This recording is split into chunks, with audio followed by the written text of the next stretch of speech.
The Select Committee to investigate the January 6th attack on the United States Capitol will be in order. Without objection, the Chair is authorized to declare the committee in recess at any point. Pursuant to House Deposition Authority Regulation 10, the Chair announces the committee's approval to release the deposition material presented during today's hearing. Good afternoon. When I think about the most basic way to explain the importance of elections in the United States, there's a phrase that always comes to mind.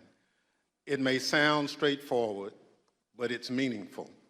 We settle our differences at the ballot box.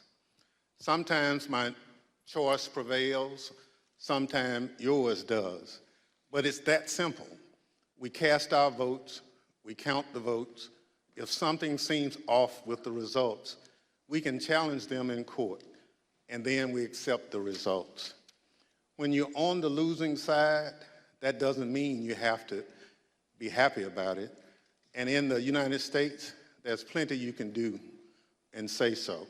You can protest, you can organize, you can get ready for the next election to try to make sure your side has a better chance the next time the people settle their differences at the ballot box. But you can't turn violent. You can't try to achieve your desired outcome through force or harassment or intimidation. Any real leader who sees their supporters going down that path, approaching that line, has a responsibility to say, stop. We gave it our best. We came up short. We try again next time, because we settle our differences at the ballot box. On December 14th, 2020, the presidential election was officially over. The Electoral College had cast its vote. Joe Biden was the president-elect of the United States. By that point, many of Donald Trump's supporters were already convinced that the election had been stolen, because that's what Donald Trump had been telling them. So what Donald Trump was required to do in that moment, what would have been required of any American leader, was to say, we did our best and we came up short. He went the opposite way. He seized on the anger he had already stoked among his most loyal supporters, and as they approached the line, he didn't wave them off, he urged them on. Today, the committee will explain how, as a part of his last-ditch effort to overturn the election and block the transfer of power, Donald Trump summoned a mob to Washington, D.C., and ultimately spurred that mob to wage a violent attack on our democracy. Our colleagues, Ms. Murphy of Florida and Mr. Raskin of Maryland, will lay out this story. First, I'm pleased to recognize our distinguished Vice Chair, Ms. Cheney of Wyoming, for any opening comments she'd care to offer. Thank you very much, Mr. Chairman. Our committee did not conduct a hearing last week, but we did conduct an on-the-record interview of President Trump's former White House counsel, Pat Cipollone. If you have watched these hearings, you've heard us call for Mr. Cipollone to come forward to testify. He did. And Mr. Cipollone's testimony met our expectations. We will save for our next hearing President Trump's behavior during the violence of January 6th. Today's hearing will take us from December 14th, 2020, when the Electoral College met and certified the results of the 2020 presidential election, up through the morning of January 6th. You will see certain segments of Pat Cipollone's testimony today. We will also see today how President Trump summoned a mob to Washington and how the president's stolen election lies provoked that mob to attack the Capitol. And we will hear from a man who was induced by President Trump's lies to come to Washington and join the mob, and how that decision has changed his life. Today's hearing is our 7th. We have covered significant ground over the past several weeks. And we have also seen a change in how witnesses and lawyers in the Trump orbit approach this committee. Initially, their strategy in some cases appeared to be to deny and delay. Today, there appears to be a general recognition that the committee has established key facts, including that virtually everyone close to President Trump, his Justice Department officials, his White House advisors, his White House counsel, his campaign, all told him the 2020 election was not stolen. This appears to have changed the strategy for defending Donald Trump. Now the argument seems to be that President Trump was manipulated by others outside the administration, that he was persuaded to ignore his closest advisors, and that he was incapable of telling right from wrong. This new strategy is to try to blame only John Eastman or Sidney Powell or Congressman Scott Perry or others, and not President Trump. In this version, the president was, quote, poorly served by these outside advisors. The strategy is to blame people his advisors called, quote, the crazies for what Donald Trump did. This, of course, is nonsense. President Trump is a 76-year-old man. He is not an impressionable child. Just like everyone else in our country, he is responsible for his own actions and his own choices. As our investigation has shown, Donald Trump had access to more detailed and specific information showing that the election was not actually stolen than almost any other American, and he was told this over and over again. No rational or sane man in his position could disregard that information and reach the opposite conclusion. And Donald Trump cannot escape responsibility by being willfully blind. Nor can any argument of any kind excuse President Trump's behavior during the violent attack on January 6th. As you watch our hearing today, I would urge you to keep your eye on two specific points. First, you will see evidence that Trump's legal team, led by Rudy Giuliani, knew that they lacked actual evidence of widespread fraud sufficient to prove that the election was actually stolen. They knew it, but they went ahead with January 6th anyway.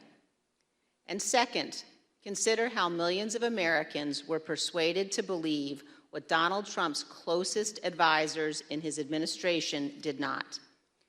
These Americans did not have access to the truth like Donald Trump did. They put their faith and their trust in Donald Trump. They wanted to believe in him. They wanted to fight for their country, and he deceived them. For millions of Americans, that may be painful to accept, but it is true. Thank you, Mr. Chairman. I yield back.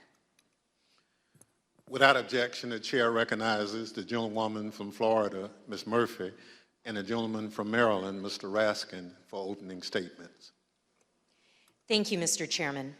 We know beyond a shadow of a doubt that then President Donald Trump lost in a free and fair election. And yet, President Trump insisted that his loss was due to fraud in the election process, rather than to the democratic will of the voters. The president continued to make this claim despite being told again and again by the courts, by the Justice Department, by his campaign officials, by some of his closest advisors that the evidence did not support this assertion. This was the big lie, and millions of Americans were deceived by it. Too many of our fellow citizens still believe it to this day. It's corrosive to our country and damaging to our democracy. As our committee has shown in prior hearings, following the election, President Trump relentlessly pursued multiple intervening lines of effort, all with a single goal: to remain in power despite having lost. The lines of effort were aimed at his loyal Vice President, Mike Pence, at state election and elected officials, and at the U.S. Department of Justice. The president pressured the vice president to obstruct the process to certify the election result. He demanded that state officials find him enough votes to overturn the election outcome in that state, and he pressed the Department of Justice to find widespread evidence of fraud. When justice officials told the president that such evidence did not exist, the president urged them to simply declare that the election was corrupt. On December 14th, the Electoral College met to officially confirm that Joe Biden would be the next president. The evidence shows that once this occurred, President Trump and those who were willing to aid and abet him turned their attention to the joint session of Congress scheduled for January 6, at which the Vice President would preside. In their warped view, this ceremonial event was the next, and perhaps the last, inflection point that could be used to reverse the outcome of the election before Mr. Biden's inauguration. As President Trump put it, the Vice President and enough members of Congress simply needed to summon the courage to act. To help them find that courage, the President called for backup. Early in the morning of December 19th, the President sent out a tweet urging his followers to travel to Washington, D.C. for January 6. "Be there, we'll be wild," the President wrote. As my colleague, Mr. Raskin, will describe in detail, this tweet served as a call to action, and in some cases, as a call to arms for many of President Trump's most loyal supporters. It's clear the President intended the assembled crowd on the January 6th to serve his goal. And as you've already seen, and as you will see again today, some of those who were coming had specific plans. The President's goal was to stay in power for a second term despite losing the election. The assembled crowd was one of the tools to achieve that goal. And in today's hearing, we will focus on events that took place in the final weeks leading up to January 6th, starting in mid-December. And we'll add color and context to evidence you've already heard about, and we'll also provide additional new evidence. For example, you'll hear about meetings in which the President entertained extreme measures designed to help him stay in power, like the seizure of voting machines. We will show some of the coordination that occurred between the White House and members of Congress as it relates to January 6. And some of these members of Congress would later seek pardons. We will also examine some of the planning for the January 6 protests, placing special emphasis on one rally planner's concerns about the potential violence. And we will describe some of the President's key actions on the evening of January 5th and the morning of January 6th, including how the President edited and ad-libbed his speech that morning at the Ellipse, directed the crowd to march to the Capitol, and spoke off script in a way that further inflamed an already angry crowd. I yield to the gentleman from Maryland, Mr. Raskin. Thank you, Ms. Murphy. Mr. Chairman, Madam Vice Chair. 4 days after the electors met across the country and made Joe Biden the president-elect, Donald Trump was still trying to find a way to hang on to the presidency. On Friday, December 18th, his team of outside advisors paid him a surprise visit in the White House that would quickly become the stuff of legend. The meeting has been called unhinged, not normal, and the craziest meeting of the Trump presidency. The outside lawyers who'd been involved in dozens of failed lawsuits had lots of theories supporting the big lie, but no evidence to support it. As we will see, however, they brought to the White House a draft executive order that they had prepared for President Trump to further his ends. Specifically, they proposed the immediate mass seizure of state election machines by the U.S. military. The meeting ended after midnight with apparent rejection of that idea. In the wee hours of December 19th, dissatisfied with his options, Donald Trump decided to call for a large and wild crowd on Wednesday, January 6th, the day when Congress would meet to certify the electoral votes.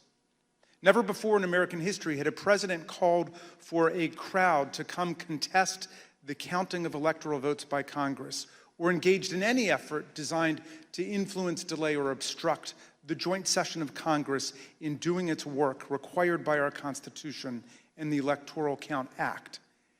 As we'll see, Donald Trump's 1:42 a.m. tweet electrified and galvanized his supporters, especially the dangerous extremists in the Oath Keepers, the Proud Boys, and other racist and white nationalist groups spoiling for a fight against the government. 3 rings of interwoven attack were now operating towards January 6th. On the inside ring, Trump continued trying to work to overturn the election by getting Mike Pence to abandon his oath of office as vice president and assert the unilateral power to reject electoral votes. This would have been a fundamental and unprecedented breach of the Constitution that would promise Trump multiple ways of staying in office. Meanwhile, in the middle ring, members of domestic violent extremist groups created an alliance, both online and in person, to coordinate a massive effort to storm, invade, and occupy the Capitol.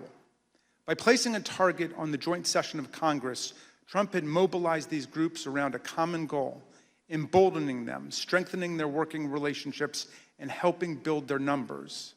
Finally, in the outer ring, on January 6th, there assembled a large and angry crowd, the political force that Trump considered both the touchstone and the measure of his political power. Here were thousands of enraged Trump followers, thoroughly convinced by the big lie, who traveled from across the country to join Trump's wild rally to stop the steal. With the proper incitement by political leaders and the proper instigation from the extremists, many members of this crowd could be led to storm the Capitol, confront the vice president in Congress, and try to overturn the 2020 election result. All of these efforts would converge and explode on January the 6th. Mr. Chairman, as you know better than any other member of this committee from the wrenching struggle for voting rights in your beloved Mississippi, the problem of politicians whipping up mob violence to destroy fair elections is the oldest domestic enemy of constitutional democracy in America. Abraham Lincoln knew it too. In 1837, a racist mob in Alton, Illinois, broke into the offices of an abolitionist newspaper and killed its editor, Elijah Lovejoy. Lincoln wrote a speech in which he said that no transatlantic military giant could ever crush us as a nation, even with all of the fortunes in the world. But if downfall ever comes to America, he said, we ourselves would be its author and finisher. If racist mobs are encouraged by politicians to rampage and terrorize, Lincoln said, they will violate the rights of other citizens and quickly destroy the bonds of social trust necessary for democracy to work. Mobs and demagogues will put us on a path to political tyranny, Lincoln said. As we'll see today, this very old problem has returned with new ferocity today as a president who lost an election deployed a mob which included dangerous extremists to attack the constitutional system of election and the peaceful transfer of power. And as we'll see, the creation of the internet and social media has given today's tyrants tools of propaganda and disinformation that yesterday's despots could only have dreamed of. I yield back to the gentle lady from Florida, Ms. Murphy. Article 2 of the United States Constitution establishes the Electoral College. Each state's laws provide that electors are to be chosen by a popular vote. And on December 14th, 2020, electors met in all 50 states and the District of Columbia to cast their votes. Joseph Biden won by a margin of 306 to 232. The election was over. Mr. Biden was the president-elect. Before the Electoral College met, Donald Trump and his allies filed dozens of legal challenges to the election, but they lost over and over again, including in front of multiple judges President Trump had nominated to the bench.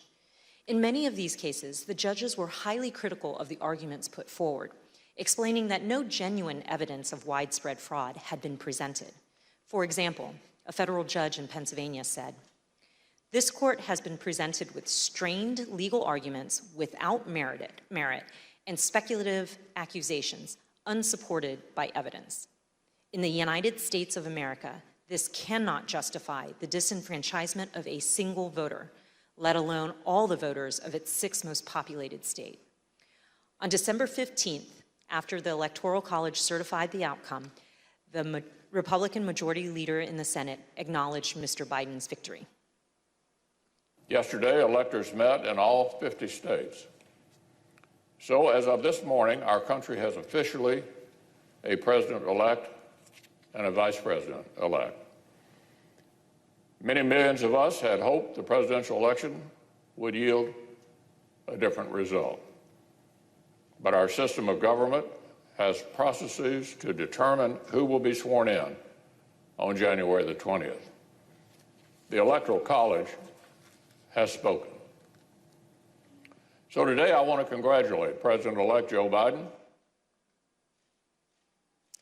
Even members of President Trump's cabinet and his White House staff understood the significance of his losses in the courts and the absence of evidence of fraud. They also respected the constitutional certification by the Electoral College. Many of them told President Trump that it was time to concede the election to Mr. Biden. For example, then Secretary of Labor Gene Scalia, an accomplished lawyer and the son of late Justice Scalia, called President Trump in mid-December and advised him to concede and accept the rulings of the courts. And so I had to put a call into the president. I might have called on the 13th. We spoke, I believe, on the 14th, in which I conveyed to him that I thought that it was time for him to acknowledge that President Biden had prevailed in the election. But I communicated to the president that when that legal process is exhausted and when the electors have voted, that's the point at which that outcome needs to be expected. I told him that I did believe, yes, that once those legal processes were run, if fraud had not been established, that had affected the outcome of the election, that unfortunately I believed that what had to be done was concede the outcome. As you've seen in prior hearings, President Trump's Justice Department, his White House staff, and his campaign officials were repeatedly telling him that there was no evidence of fraud sufficient to change the outcome of the election. And last week, we conducted an 8-hour interview with President Trump's White House counsel, Pat Cipollone. You'll see a number of excerpts of that interview today and even more in our next hearing. Mr. Cipollone told us that he agreed with the testimony that there was no evidence of fraud sufficient to overturn the election. I want to start by asking if you agree, Mr. Cipollone, with the conclusions of Matt Morgan, of Bill Barr, of all of the individuals who evaluated those claims, that there is no evidence of election fraud sufficient to undermine the outcome in a particular state. Yes, I agree with that. And Mr. Cipollone also specifically testified that he believed that Donald Trump should have conceded the election. Did you believe, Mr. Cipollone, that the president should concede once you made a determination based on the investigations that you credited DOJ did and the campaign did? Did you, in your mind, form a belief that the president should concede the election loss at a certain point after the election? Well, again, I was the White House counsel. Some of those decisions are political.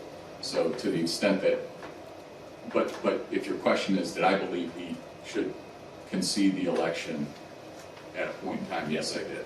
I believe Leader McConnell went onto the floor of the Senate, I believe in mid-December, and basically said, the process is done. That would be in line with my thinking on these things. As Attorney General Bill Barr testified, December 14th should have been the end of the matter. December 14th was the day that the states certified their votes and sent them to Congress. And in my view, that was the end of the matter. I didn't see, I thought that this would lead inexorably to a new administration. Mr. Cipollone also testified that the president's chief of staff, Mark Meadows, said he shared this view. Yeah. As early as that November 23rd meeting, we understand that there was discussion about the president possibly conceding the election. And specifically, we understand that Mark Meadows assured both you and Attorney General Barr that the president would eventually agree to a graceful exit. Do you remember Mr. Meadows making any such representation? Are you saying as part of that meeting or separately? Again, without getting into that meeting, I would say that is a statement and a sentiment that I heard from Mark Meadows. I see. And again, do you know if it was on November 23rd or some point? Again, it was probably, around that time, and it was probably subsequent to that time. It wasn't a one-time statement. Mr. Meadows has refused to testify, and the committee is in litigation with him. But many other White House officials shared the view that once the litigation ended and the Electoral College met, the election was over. And here's President Trump's former press secretary. I wanted to clarify, Ms. McEnany, so back to my previous question, it was your view then, or was it your view, that the efforts to overturn the election should have stopped once the litigation was complete? In my view, upon the conclusion of litigation was when I began to plan for life after the administration. And this is what Ivanka Trump told us. December 14th was the day on which the Electoral College met, when these electors around the country met and cast the electoral votes consistent with the popular vote in each state. And it was obviously a public proceeding or a series of proceedings that President Biden had obtained the requisite number of electors. Was that an important day for you? Did that affect sort of your planning or your realization as to whether or not there was going to be an end of this administration? I think so. I think it was my sentiment probably prior as well. Judd Deere was a White House deputy press secretary. This was his testimony about what he told President Trump. I told him that my personal viewpoint was that the Electoral College had met, which is the system that our country is set under to elect a president and vice president. And I believed at that point that the means for him to pursue litigation was probably closed. And you recall what his response, if any, was? He disagreed. We've also seen this testimony from Attorney General Barr reflecting a view of the White House staff in late November 2020. And then at that point, I left. And as I walked out of the Oval Office, Jared was there with Dan Scavino, who ran the president's social media, and who I thought was a reasonable guy and believe is a reasonable guy. And I said, how long is he going to carry on with this stolen election stuff? Where's this going to go? And by that time, Meadows had caught up with me and leaving the office and caught up with me and said that he said, look, I think that he's becoming more realistic and knows that there's a limit to how far he can take this. And then Jared said, yeah, we're working on this. We're working on it.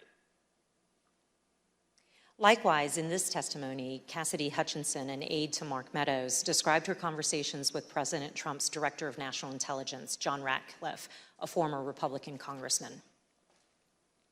He had expressed to me that he was concerned that it could spiral out of control and potentially be dangerous, either for our democracy or the way that things were going for the civics. Of course, underlying all of this is the fundamental principle that the President of the United States cannot simply disregard the rulings of state and federal courts, which are empowered to address specific election-related claims. The President cannot simply pretend that the courts had not ruled.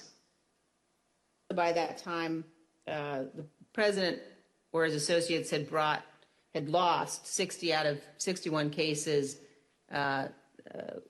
that they had brought to challenge different aspects of the election in a number of states. They lost 60 out of 61 of those cases.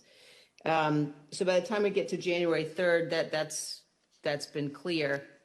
I assume, Pat, that you would agree the President is obligated to abide by the rulings of the courts. Of course. And I assume you also would... Everybody is obligated to abide by rules, of course. And I assume you also would agree the President has a particular obligation to take care that the laws be faithfully executed. That is one of the President's obligations, correct. Yet President Trump disregarded these court rulings and the counsel from his closest advisors and continued his efforts to cling to power.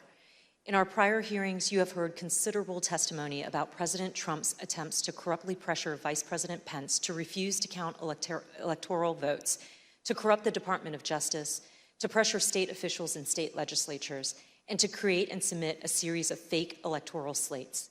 Now, we will show you what other actions President Trump was taking between December 14th, 2020 and January 6th. I yield to the gentleman from Maryland, Mr. Raskin. Thank you, Ms. Murphy. Throughout our hearings, you've heard how President Trump made baseless claims that voting machines were being manipulated by foreign powers in the 2020 election. You've also heard Trump's Attorney General, Bill Barr, describe such claims as complete nonsense, which he told the president. Let's review that testimony. I saw absolutely zero basis for the allegations, but they were made in such a sensational way that they obviously were influencing a lot of people, members of the public, that there was this systemic corruption in the system and that their votes didn't count and that these machines controlled by somebody else were actually determining it, which was complete nonsense. And it was being laid out there. And I told them that it was crazy stuff and they were wasting their time on that. And it was doing a grave disservice to the country. We've learned that President Trump's White House counsel agreed with the Department of Justice about this. Attorney General Barr made a public announcement on December 1st, less than a month after the election, that he had seen no suspended fraud, sufficient. Fair to say that by December 1st, you had reached the same conclusion? It's fair to say that I agree with Attorney General Barr's conclusion on December 1st. Yes, I did, and I supported that conclusion. However, the strong rejection of the Attorney General and the White House counsel of these claims did not stop the president from trying to press them in public.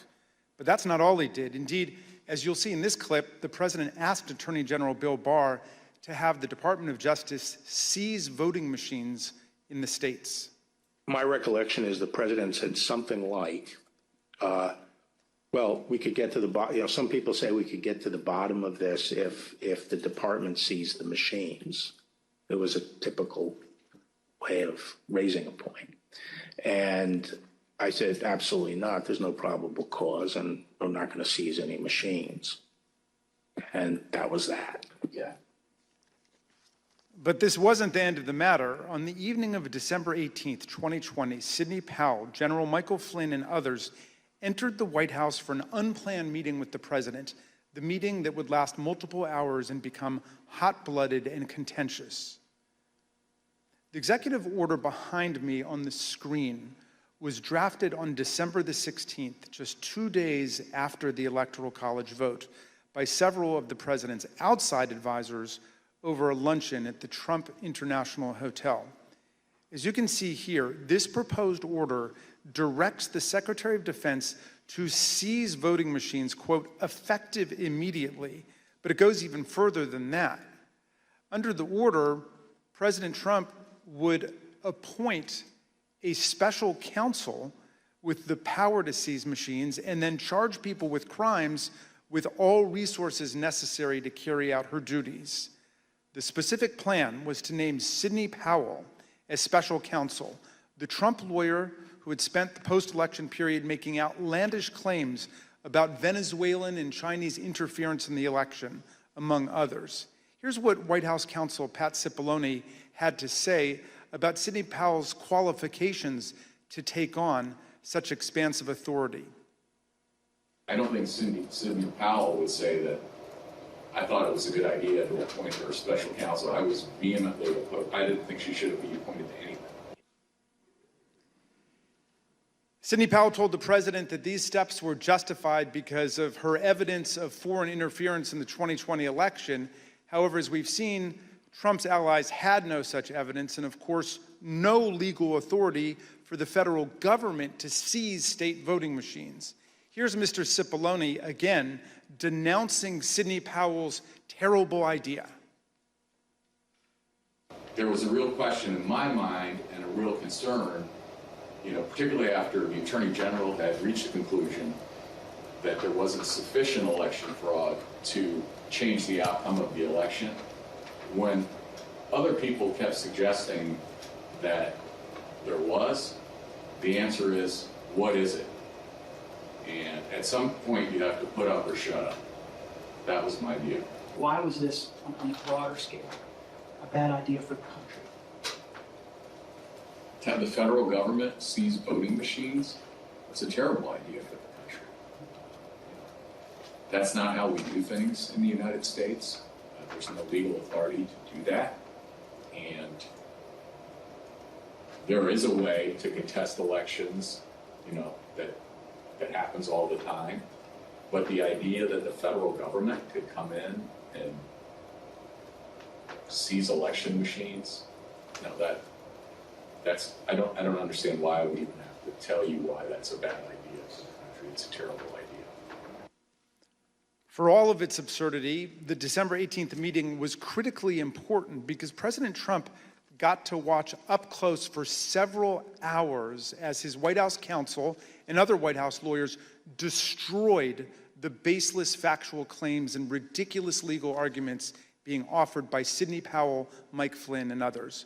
President Trump now knew all these claims were nonsense, not just from his able White House lawyers, but also from his own Department of Justice officials and indeed his own campaign officials. As White House counsel Pat Cipollone told us, with respect to the whole election fraud issue, that to me, it's sort of, if you're going to make those kind of claims, and people were open to them early on because people were making all sorts of claims, and the real question is, show the evidence, okay? It wasn't just the Justice Department, the Trump campaign, and the Trump White House lawyers who knew it. Even Rudy Giuliani's own legal team admitted that they did not have any real evidence of fraud sufficient to change the election result. Here's an email from Rudy Giuliani's lead investigator, Bernie Kerik, on December 28, 2020, to Chief of Staff Mark Meadows. Mr. Kerik did not mince any words. We can do all the investigations we want later, but if the president plans on winning, it's the legislators that have to be moved, and this will do just that. Mr. Kerik wanted the president to win. What he didn't say in this email was what he would later tell the Select Committee in a letter that his lawyer wrote to us in November. The letter said, quote, "It was impossible for Mr. Kerik and his team to determine conclusively whether there was widespread fraud or whether that widespread fraud would have altered the outcome of the election." In other words, even Rudy Giuliani's own legal team knew before January 6th that they hadn't collected enough actual evidence to support any of their stolen election claims. Here's what Trump campaign senior advisor Jason Miller told the committee about some of the so-called evidence of fraud that the campaign had seen from the Giuliani team. So do you know what the examples of fraud, numbers, names, and supporting evidence was that you sent to Mo Brooks's office? And when I say you, I mean you or the campaign. There are some very, very general documents as far as, say, for example, here are the handful of dead people in several different states. Here are explanations on a couple of the legal challenges as far as saying that the rules were changed in an unconstitutional manner. But it was, to say that it was thin is probably an understatement. Here's how President Trump's deputy campaign manager described the evidence of fraud that the campaign had seen. You never came to learn or understand that Mayor Giuliani had produced evidence of election fraud. Is that fair? That's fair. And here's testimony that we received from the Speaker of the Arizona House of Representatives, Rusty Bowers, about an exchange that he had with Rudy Giuliani after the election. At some point, did one of them make a comment that they didn't have evidence, but they had a lot of theories? That was Mr. Giuliani. Chief of Staff Mark Meadows told people that he thought Trump should concede around the time the Electoral College certified the result. But nonetheless, he later worked to try to facilitate President Trump's wishes. Here's what Cassidy Hutchinson told us. During this period, I perceived his goal with all of this to keep Trump in office. He had very seriously and deeply considered the allegations of voter fraud. But when he began acknowledging that maybe there wasn't enough voter fraud to overturn the election, you know, I witnessed him start to explore potential constitutional loopholes more extensively, which I then connected with John Eastman's theories. The startling conclusion is this: even an agreed upon complete lack of evidence could not stop President Trump, Mark Meadows, and their allies from trying to overturn the results of a free and fair election. So let's return to that meeting at the White House on the evening of December 18. That night, a group showed up at the White House, including Sidney Powell, retired Lieutenant General Michael Flynn, and former Overstock.com CEO Patrick Byrne. After gaining access to the building from a junior White House staffer, the group made their way to the Oval Office. They were able to speak with the president by himself for some time until White House officials learned of the meeting. What ensued was a heated and profane clash between this group and President Trump's White House advisors, who traded personal insults, accusations of disloyalty to the president, and even challenges to physically fight. The meeting would last over 6 hours, beginning here in the Oval Office, moving around the West Wing, and many hours later, ending up in the president's private residence. The Select Committee has spoken with 6 of the participants, as well as staffers who could hear the screaming from outside the Oval Office. What took place next is best told in their own words, as you will see from this video. Did you believe that it was going to work, that you were going to be able to get to see the president without an appointment? I had no idea. In fact, you did get to see the president without an appointment. We did. How much time did you have alone with the president? And I say alone, you had other people with you, but right from his aides before the crowd came running? Probably no more than 10 or 15 minutes. Was in that... I bet Pat Cipollone set a new land speed record. I got a call either from Molly or Hirschman that I need to get to the Oval Office. So that was the first point that I had recognized, okay, there was nobody in there from the White House. Mark's gone. What's going on right now? I opened the door and I walked in. I saw General Flynn. I saw Sidney Powell sitting there. I was not happy to see the people in the Oval Office. Explain why. Well, again, I don't think they were providing. Well, first of all, the Overstock person, I've never knew who this guy was. Actually, the first thing I did, I walked in, I looked at him, and I said, "Who are you?" And he told me. I don't think any of these people were providing the president with good advice, and so I didn't understand how they had gotten in. In the short period of time that you had with the president, did he seem receptive to the presentation that you were making? He was very interested in hearing particularly about the CISA finding and the terms of 13848 that apparently nobody else had bothered to inform him of. I was asking, like, you claimed the Democrats were working with Hugo Chavez, Venezuelans, and whomever else. And at one point, General Flynn took out a diagram that supposedly showed IP addresses all over the world, and who was communicating with whom via the machines, and some comment about like Nest thermostats being hooked up to the internet. So it's been reported that during this meeting, Ms. Powell talked about Dominion voting machines and made various election fraud claims that involve foreign countries such as Venezuela, Iran, and China. Is that accurate? Sure. Was the meeting tense? Oh, yeah. It was not a casual meeting. Explain. I mean, at times there were people shouting at each other, hurling insults at each other.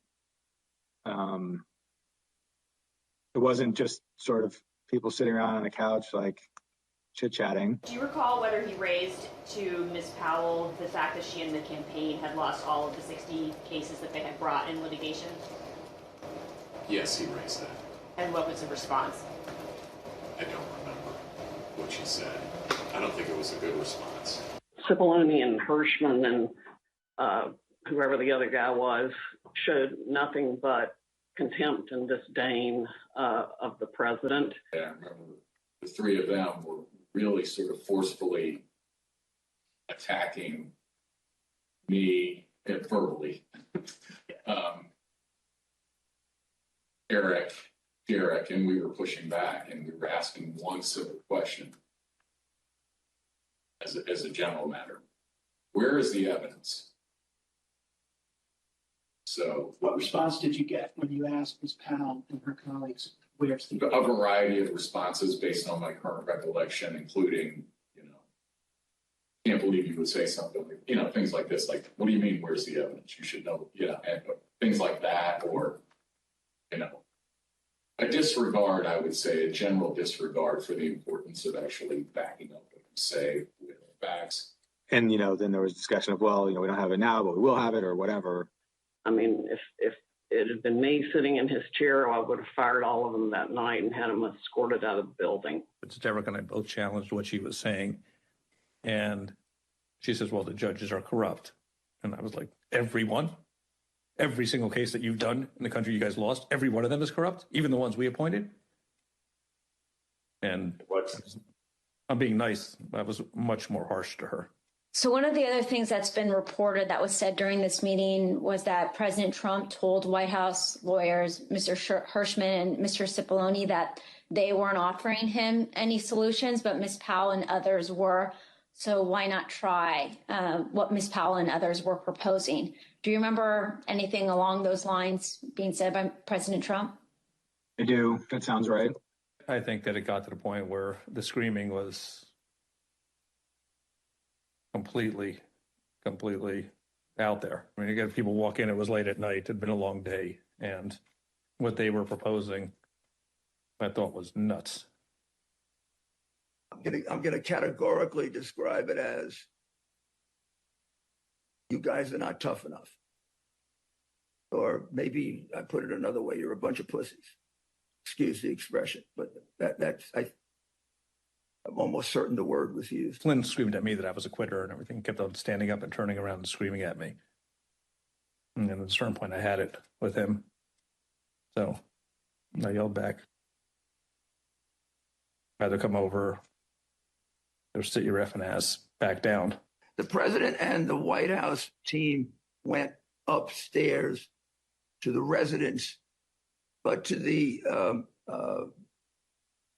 public part of the residence, the big parlor where you can have meetings in the conference room. Oval. They call that the yellow oval? Yes, exactly, the yellow Oval Office. I always called it the upper. And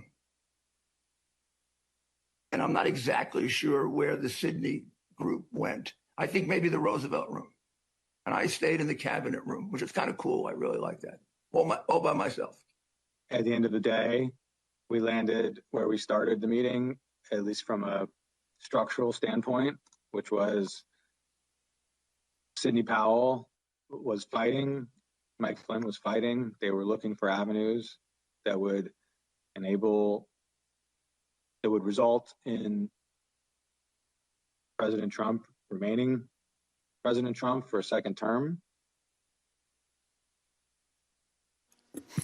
The meeting finally ended after midnight. Here are text messages sent by Cassidy Hutchinson during and after the meeting. As you can see, Ms. Hutchinson reported that the meeting in the West Wing was unhinged. The meeting finally broke up after midnight during the early morning of December 19. Cassidy Hutchinson captured the moment of Mark Meadows escorting Rudy Giuliani off the White House grounds to, quote, make sure he didn't wander back into the mansion. Certain accounts of this meeting indicate that President Trump actually granted Ms. Powell's security clearance and appointed her to a somewhat ill-defined position of special counsel. he asked Pat Cipollone if he had the authority to name me special counsel, and he said yes. And then he asked him if he had the authority to give me whatever security clearance I needed, and Pat Cipollone said yes. And then the president said, okay, I'm naming her that, and I'm giving her security clearance. And then shortly before we left, and it totally blew up, was when Cipollone and/or Hirschman and whoever the other young man was said, you can name her whatever you want to name her, and no one's going to pay any attention to it. How did he respond? How did the president respond to that? Something like, you see what I deal with this all the time. Over the ensuing days, no further steps were taken to appoint Sidney Powell, but there is some ambiguity about what the president actually said and did during the meeting. Here is how Pat Cipollone described it. I don't know what her understanding of whether she had been appointed, what she had been appointed to. Okay. In my view, she hadn't been appointed to anything and ultimately wasn't appointed to anything because there had to be other steps taken.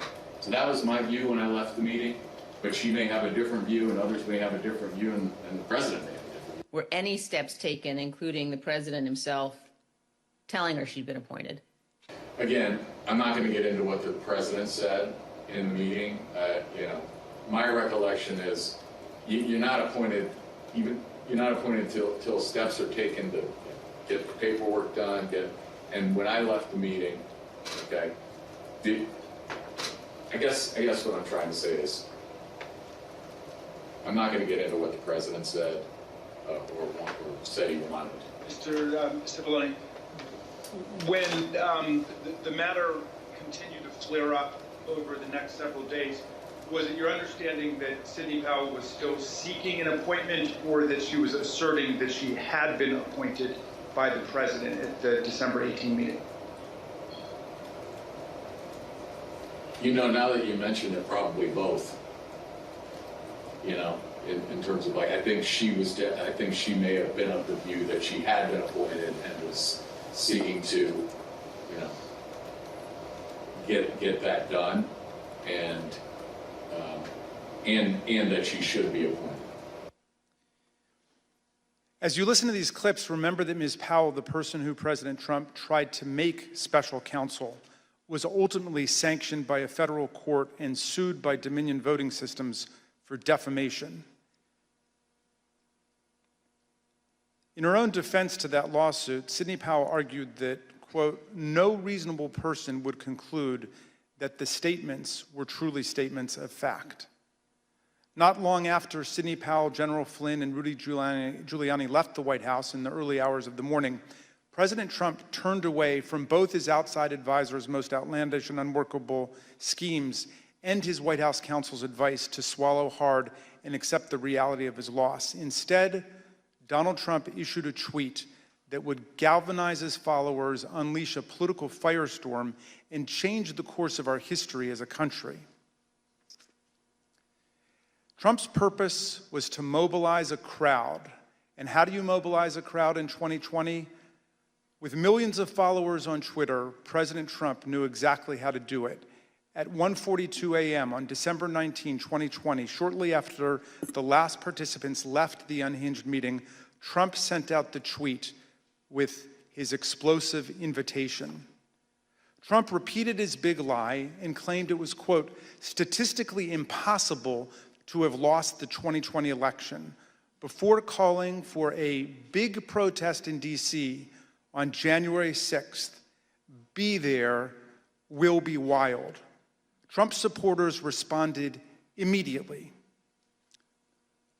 Women for America First, a pro-Trump organizing group, had previously applied for a rally permit for January 22nd and 23rd in Washington, D.C., several days after Joe Biden was to be inaugurated. But in the hours after the tweet, they moved their permit to January 6th, 2 weeks before. This rescheduling created the rally where Trump would eventually speak. The next day, Ali Alexander, leader of the Stop the Steal organization and a key mobilizer of Trump supporters, registered wildprotest.com, named after Trump's tweet, WildProtest.com provided comprehensive information about numerous newly organized protest events in Washington. It included event times, places, speakers, and details on transportation to Washington, D.C. Meanwhile, other key Trump supporters, including far-right media personalities, began promoting the wild protest on January 6th. It's Saturday, December 19th. The year is 2020. And one of the most historic events in American history has just taken place. President Trump, in the early morning hours today, tweeted that he wants the American people to march on Washington, D.C. on January 6, 2021. And now Donald Trump is calling on his supporters to descend on Washington, D.C., January 6th. He is now calling on we, the people, to take action and to show our numbers. We're going to only be saved by millions of Americans moving to Washington, occupying the entire area, if necessary, storming right into the Capitol. You know, we know the rules of engagement. If you have enough people, you can push down any kind of a fence or a wall. This could be Trump's last stand. And it's a time when he has specifically called on his supporters to arrive in D.C. That's something that may actually be the big push Trump supporters need to say, this is it. It's now or never. You better understand something, son. You better understand something. Red wave, bitch. Red wave. This is going to be a red wedding going down January 6th. On that day, Trump says, show up for a protest. It's gonna be wild. And based on what we've already seen from the previous events, I think Trump is absolutely correct. Motherfucker, you better look outside. You better look out January 6th. Kick that fucking door open. Look down the street. There's going to be 1 million plus geeked up armed Americans. The time for games is over. The time for action is now. Where were you when history called? Where were you when you and your children's destiny and future was on the line? In that clip, you heard one of Trump's supporters predict a red wedding, which is a pop culture reference to mass slaughter. But the point is that Trump's call to Washington reverberated powerfully and pervasively online. The committee has interviewed a former Twitter employee who explained the effect that Trump had on the Twitter platform. This employee was on the team responsible for platform and content moderation policies on Twitter throughout 2020 and 2021. The employee testified that Twitter considered adopting a stricter content moderation policy after President Trump told the Proud Boys to stand back and stand by from the lectern at the September 29th presidential debate. But Twitter chose not to act. Here's the former employee, whose voice has been obscured to protect their identity, discussing Trump's stand back and stand by comment and the effect it had. My concern was that the former president, for seemingly the first time, was speaking directly to extremist organizations and giving them directives. We had not seen that sort of direct communication before. And that concerned me. So just to clarify further, you were worried, and others at Twitter were worried, that the president might use your platform to speak directly to folks who might be incited to violence? Yes. I believe that Twitter relished in the knowledge that they were also the favorite and most used service of the former president, and enjoyed having that sort of power within the social media ecosystem. If President Trump were anyone else, would it have taken until January 8th, 2021 for him to be suspended? Absolutely not. If the former president Donald Trump were any other user on Twitter, he would have been permanently suspended a very long time ago. Despite these grave concerns, Trump remained on the platform completely unchecked.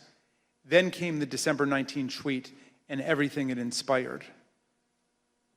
Indeed, It felt as if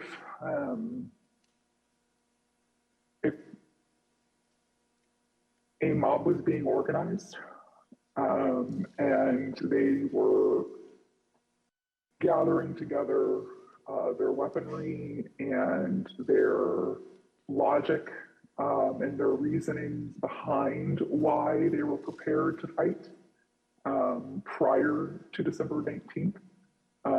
Again, it was vague. It was non-specific, but very clear that individuals were ready, willing, and able to take up arms. After this tweet on December 19th, again, it became clear not only were these individuals ready and willing, but the leader of their cause was asking them to join him in this cause and in fighting for this cause in DC on January 6th as well. I will also say what shocked me was the responses to these tweets, right? So these were a lot of the locked and loaded, stand back, stand by, those tweets were in response to Donald Trump saying things like this, right? So there would be a response that said, big protest in DC on January 6th, be there, be wild, and someone would respond and say, I'm locked and loaded and ready for Civil War Part 2, right? I very much believe that Donald Trump posting this tweet on December 19th was essentially staking a flag in DC on January 6th for his supporters to come and rally. And you were concerned about the potential for this gathering becoming violent? Absolutely. Indeed, many of Trump's followers took to social media to declare that they were ready to answer Trump's call. One user asked, is the 6th D-Day? Is that why Trump wants everyone there? Another asserted, Trump just told us all to come armed. Fucking A, this is happening. A third took it even further. It will be wild means we need volunteers for the firing squad. Jim Watkins, the owner of 8kun, the fringe online forum that was birthplace of the QAnon extremist movement, confirmed the importance of Trump's tweet. Why did you first decide to go to DC for January 6th? When the President of the United States announced that he was going to have a rally, then I bought a ticket and went. Watkins was at the Capitol on January 6th. Some who have since been indicted for their involvement in the attack on the Capitol also responded. One of them posted on the 19th, quote, calling all patriots, be in Washington, D.C., January the 6th. This wasn't organized by any group. DJT has invited us, and it's going to be wild. Some of the online rhetoric turned openly homicidal and white nationalist, such as, why don't we just kill them, every last Democrat, down to the last man, woman, and child? And it's time for the day of the rope. White revolution is the only solution. Others realized that police would be standing in the way of their effort to overturn the election. So one wrote, I'm ready to die for my beliefs. Are you ready to die, police? Another wrote on the Donald.win, cops don't have standing if they're laying on the ground in a pool of their own blood. The Donald.win was an openly racist and anti-Semitic forum. The Select Committee deposed that site's founder, Jody Williams. He confirmed how the president's tweet created a laser-like focus on the date of January the 6th. People have been talking about going to D.C. as soon as the election was over. And do you recall whether or not the conversation around those dates centered on the 6th after the president's tweet? Oh, sure. Yeah. I mean, after it was announced that, you know, he was going to be there on the 6th to talk, yes. Then anything else was kind of shut out, and it was just going to be on the 6th. Okay. And that was pretty clearly reflected in the content on the site? Yeah, sure. On that site, many shared plans and violent threats. Bring handcuffs and wait near the tunnels, wrote one user. A commenter replied, suggesting zip ties instead. One post encouraged others to come with body armor, knuckles, shields, bats, pepper spray, whatever it takes. All of those were used on the 6th. The post concluded, join your local Proud Boys chapter as well. The Donald.win featured discussions of the tunnels beneath the Capitol complex, suggestions for targeting members of Congress, and encouragement to attend this once-in-a-lifetime event. While Trump supporters grew more aggressive online, he continued to rile up his base on Twitter. He said there was overwhelming evidence that the election was the biggest scam in our nation's history. As you can see, the president continued to boost the event, tweeting about it more than a dozen times in the lead up to January the 6th. Mr. Chairman, I reserve. The chair requests that those in the hearing room remain seated until the Capitol Police have escorted members from the room.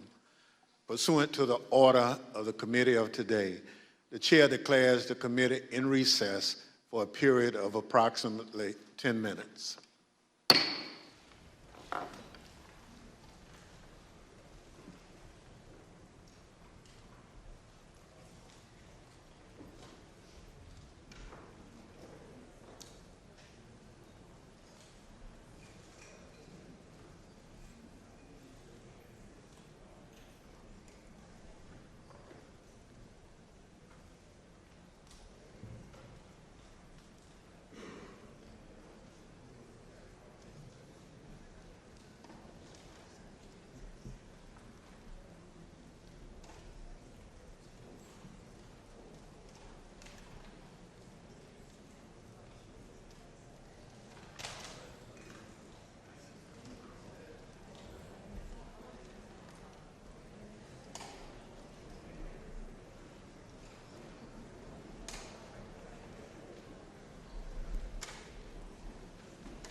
committee will be in order.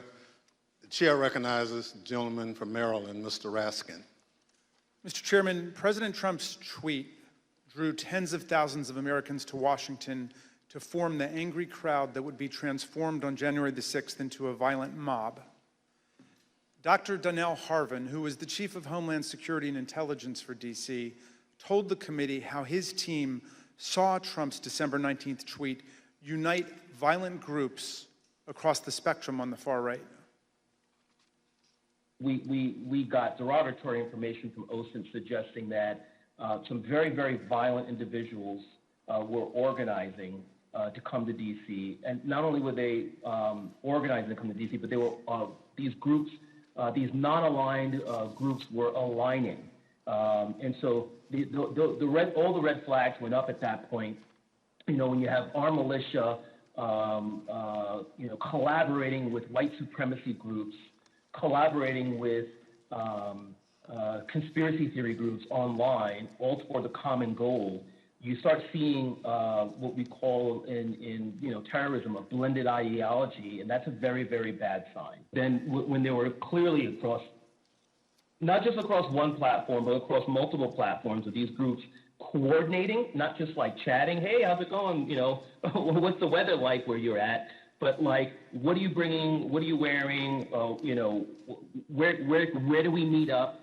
Do you have plans for the Capitol? That's operational. That's like pre-operational intelligence, right? And that is something that's clearly alarming. The Proud Boys and the Oath Keepers are two key groups that responded immediately to President Trump's call. The Proud Boys are a far-right street-fighting group that glorifies violence and white supremacy. The Oath Keepers are extremists who promote a wide range of conspiracy theories and sought to act as a private paramilitary force for Donald Trump. The Department of Justice has charged leaders of both groups with seditious conspiracy to overthrow the government of the United States on January the 6th. Trump's December 19th tweet motivated these two extremist groups, which have historically not worked together to coordinate their activities. December 19th at 10:22 a.m., just hours after President Trump's tweet, Kelly Meggs, the head of the Florida Oath Keepers, declared an alliance among the Oath Keepers, the Proud Boys, and the Florida Three Percenters, another militia group. He wrote, "We have decided to work together and shut this shit down." Phone records obtained by the Select Committee show that later that afternoon, Mr. Meggs called Proud Boys leader Enrique Tarrio, and they spoke for several minutes. The very next day, the Proud Boys got to work. The Proud Boys launched an encrypted chat called the Ministry of Self-Defense. The committee obtained hundreds of these messages, which show strategic and tactical planning about January the 6th, including maps of Washington, D.C. that pinpoint the location of police. In the weeks leading up to the attack, leaders in both the Proud Boys and the Oath Keepers worked with Trump allies. One such ally was Lieutenant General Michael Flynn, Trump's former national security advisor and one of the participants in the unhinged meeting at the White House on December 18th. He also had connections to the Oath Keepers. This photo from December 12th shows Flynn and Patrick Byrne, another Trump ally who was present at that December 18th meeting, guarded by indicted Oath Keeper Roberto Minuta. Another view of the scene shows Oath Keepers leader Stewart Rhodes in the picture as well. Another central figure with ties to this network of extremist groups was Roger Stone, a political consultant and longtime confidant of President Trump. He pardoned both Flynn and Stone in the weeks between the election on November 3rd and January 6th. In the same time frame, Stone communicated with both the Proud Boys and the Oath Keepers regularly. The committee obtained encrypted content from a group chat called Friends of Stone, FOS, which included Stone, Rhodes, Tarrio, and Ali Alexander. The chat focused on various pro-Trump events in November and December of 2020, as well as January 6th. As you can see here, Stewart Rhodes himself urged the Friends of Stone to have people go to their state capitals if they cannot make it to Washington for the first Million MAGA March on November 14th. These friends of Roger Stone had a significant presence at multiple pro-Trump events after the election, including in Washington on December the 12th. On that day, Stewart Rhodes called for Donald Trump to invoke martial law, promising bloodshed if he did not. He needs to know from you that you are with him, that if he does not do it now while he is commander-in-chief, we're going to have to do it ourselves later in a much more desperate, much more bloody war. Let's get it on now while he is still the commander-in-chief. Hooah! That night, the Proud Boys engaged in violence on the streets of Washington and hurled aggressive insults at the police. You oath breakers! Do your fucking job! Give us 1 hour! 1 hour! Just the previous night, the co-host of InfoWars issued an ominous warning at a rally alongside Roger Stone and Proud Boys leader Enrique Tarrio.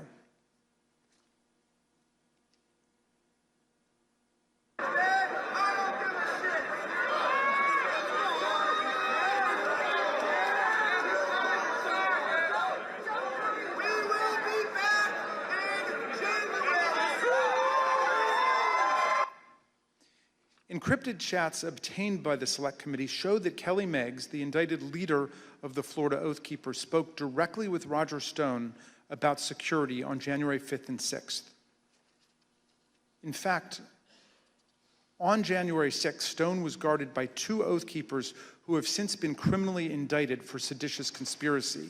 One of them later pleaded guilty and, according to the Department of Justice, admitted that the Oath Keepers were ready to use, quote, lethal force if necessary against anyone who tried to remove President Trump from the White House, including the National Guard.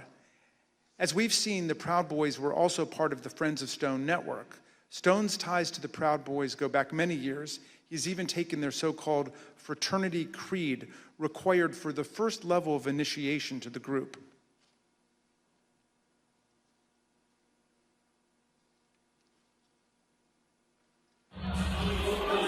Hi, I'm Roger Stone. I'm a Western chauvinist. I refuse to apologize for creating the modern world. Thank you, Roger.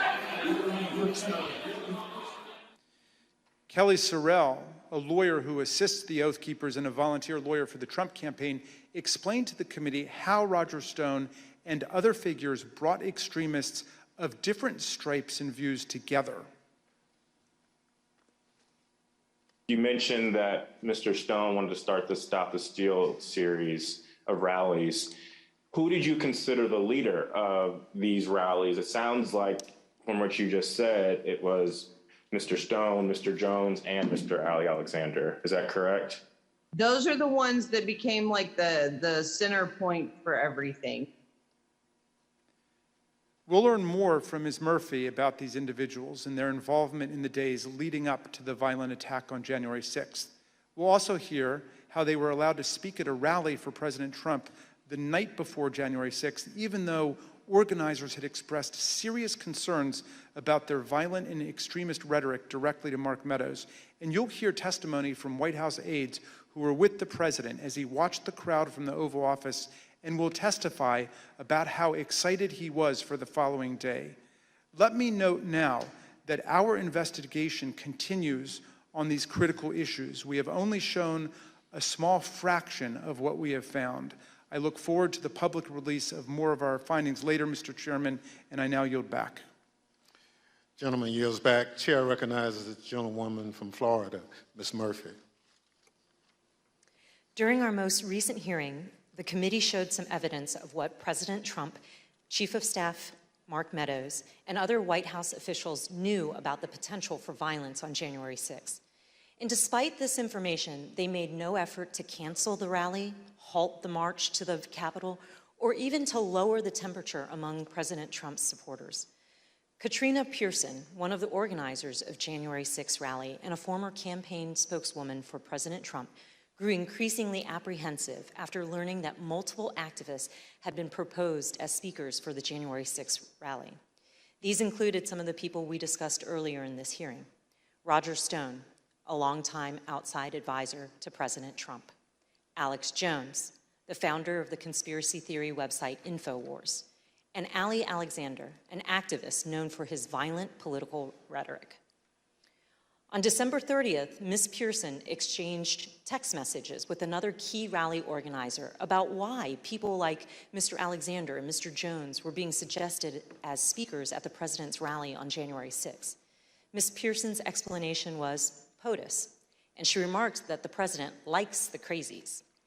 The committee asked Ms. Pearson about these messages, and this is what she said. So when you said that he likes the crazies, were you talking about President Trump? Yes, I was talking about President Trump. He loved people who viciously defended him in public. But consistent in terms of the support for these people, at least with what the president likes, from what you could tell. Yes, the people that would be very, very vicious in publicly defending him. On January 2nd, Ms. Pearson's concerns about the potential rally speakers had grown serious enough that she reached out to Mr. Meadows directly. She wrote, "Good afternoon. Would you mind giving me a call regarding this January 6th event? Things have gotten crazy and I desperately need some direction, please." According to phone records obtained by the committee, Ms. Pearson received a phone call from Mr. Meadows 8 minutes later. Here's what Ms. Pearson said about that conversation. So what specifically did you tell him, though, about other events? Just that there were a bunch of entities coming in. Some were very suspect, but they're going to be on other stages, some on other days. A very, very brief overview of what was actually happening and why I raised the red flags. And when you told him that people were very suspect, did you tell him what you meant by that, or what did you convey to him about what your the problems with these folks? I think I even texted him some of my concerns, but I did briefly go over some of the concerns that I had raised to everybody with Alex Jones or Ali Alexander and some of the rhetoric that they were doing. I probably mentioned to him that they had already caused trouble at other capitals or at the previous event, the previous march that they did for protesting, and I just had a concern about it. Ms. Pearson was especially concerned about Ali Alexander and Alex Jones because in November 2020, both men and some of their supporters had entered the Georgia state capitol to protest the results of the 2020 election. Ms. Pearson believed that she mentioned this to Mark Meadows on this January 2nd call. Notably, January 2nd is the same day on which, according to Cassidy Hutchinson, Mr. Meadows warned her of that things might get real bad on January 6th. After her January 2nd call with Mr. Meadows, Katrina Pearson sent an email to fellow rally organizers. She wrote, "POTUS expectations are to have something intimate at the Ellipse and call on everyone to march to the Capitol." President's own documents suggest that the president had decided to call on his supporters to go to the Capitol on January 6th, but that he chose not to widely announce it until his speech on the Ellipse that morning. The committee has obtained this draft, undated tweet from the National Archives. It includes a stamp stating, "President has seen." The draft tweet reads, "I will be making a big speech at 10 a.m. on January 6th at the Ellipse, south of the White House. Please arrive early. Massive crowds expected. March to the Capitol after. Stop the steal." Although this tweet was never sent, rally organizers were discussing and preparing for the march to the Capitol in the days leading up to January 6th. This is a January 4th text message from a rally organizer to Mike Lindell, the MyPillow CEO. The organizer says, "This stays between us. We're having a second stage at the Supreme Court again after the Ellipse. POTUS is going to have us march there / the Capitol. It cannot get out about the second stage because people will try and set up another and sabotage it. It can also not get out about the march because I will be in trouble with the National Park Service and all the agencies. But POTUS is going to just call for it, quote, unexpectedly." The end of the message indicates that the president's plan to have his followers march to the Capitol was not being broadly discussed. And then on the morning of January 5th, Ali Alexander, whose firebrand style concerned Katrina Pearson, sent a similar text to a conservative journalist. Mr. Alexander said, "Tomorrow, ellipse then U.S. Capitol.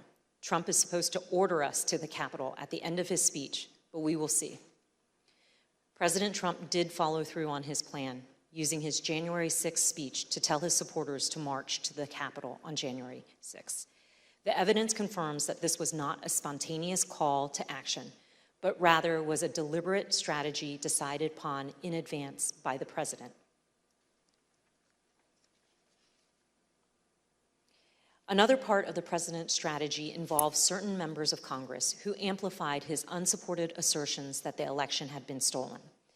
In the weeks after the election, the White House coordinated closely with President Trump's allies in Congress to disseminate his false claims and to encourage members of the public to fight the outcome on January 6th. We know that the president met with various members to discuss January 6th well before the joint session. The president's private schedule for December 21st, 2020 shows a private meeting with Republican members of Congress. We know that Vice President Pence, Chief of Staff Mark Meadows, and Rudy Giuliani also attended that meeting. We obtained an email that was sent from Congressman Mo Brooks of Alabama to Mark Meadows setting up that meeting. The subject line is White House meeting December 21st regarding January 6th. In his email, Congressman Brooks explained that he had not asked anyone to join him in the, quote, January 6th effort, because in his view, quote, only citizens can exert the necessary influence on senators and congressmen to join this fight against massive voter fraud and election theft. At this point, you may also recall testimony given in our earlier hearing by Acting Attorney General Richard Donahue, who said that the president asked the Department of Justice to, quote, just say that the election was corrupt and leave the rest to me and the Republican congressmen. According to White House visitor logs obtained by the committee, members of Congress present at the White House on December 21st included Congressman Brian Babin, Andy Biggs, Matt Gaetz, Louis Gohmert, Paul Gosar, Andy Harris, Jody Hice, Jim Jordan, and Scott Perry. Then Congresswoman-elect Marjorie Taylor Greene was also there. We heard testimony in an earlier hearing that a pardon was ultimately requested by Congressman Mo Brooks and other members of Congress who attended this meeting. We've asked witnesses what happened during the December 21st meeting, and we've learned that part of the discussion centered on the role of the vice president during the counting of the electoral votes. These members of Congress were discussing what would later be known as the Eastman theory, which was being pushed by attorney John Eastman. In one of our earlier hearings, you heard in great detail that President Trump was trying to convince Vice President Pence to do something illegal. His White House counsel confirmed all of that in testimony last week.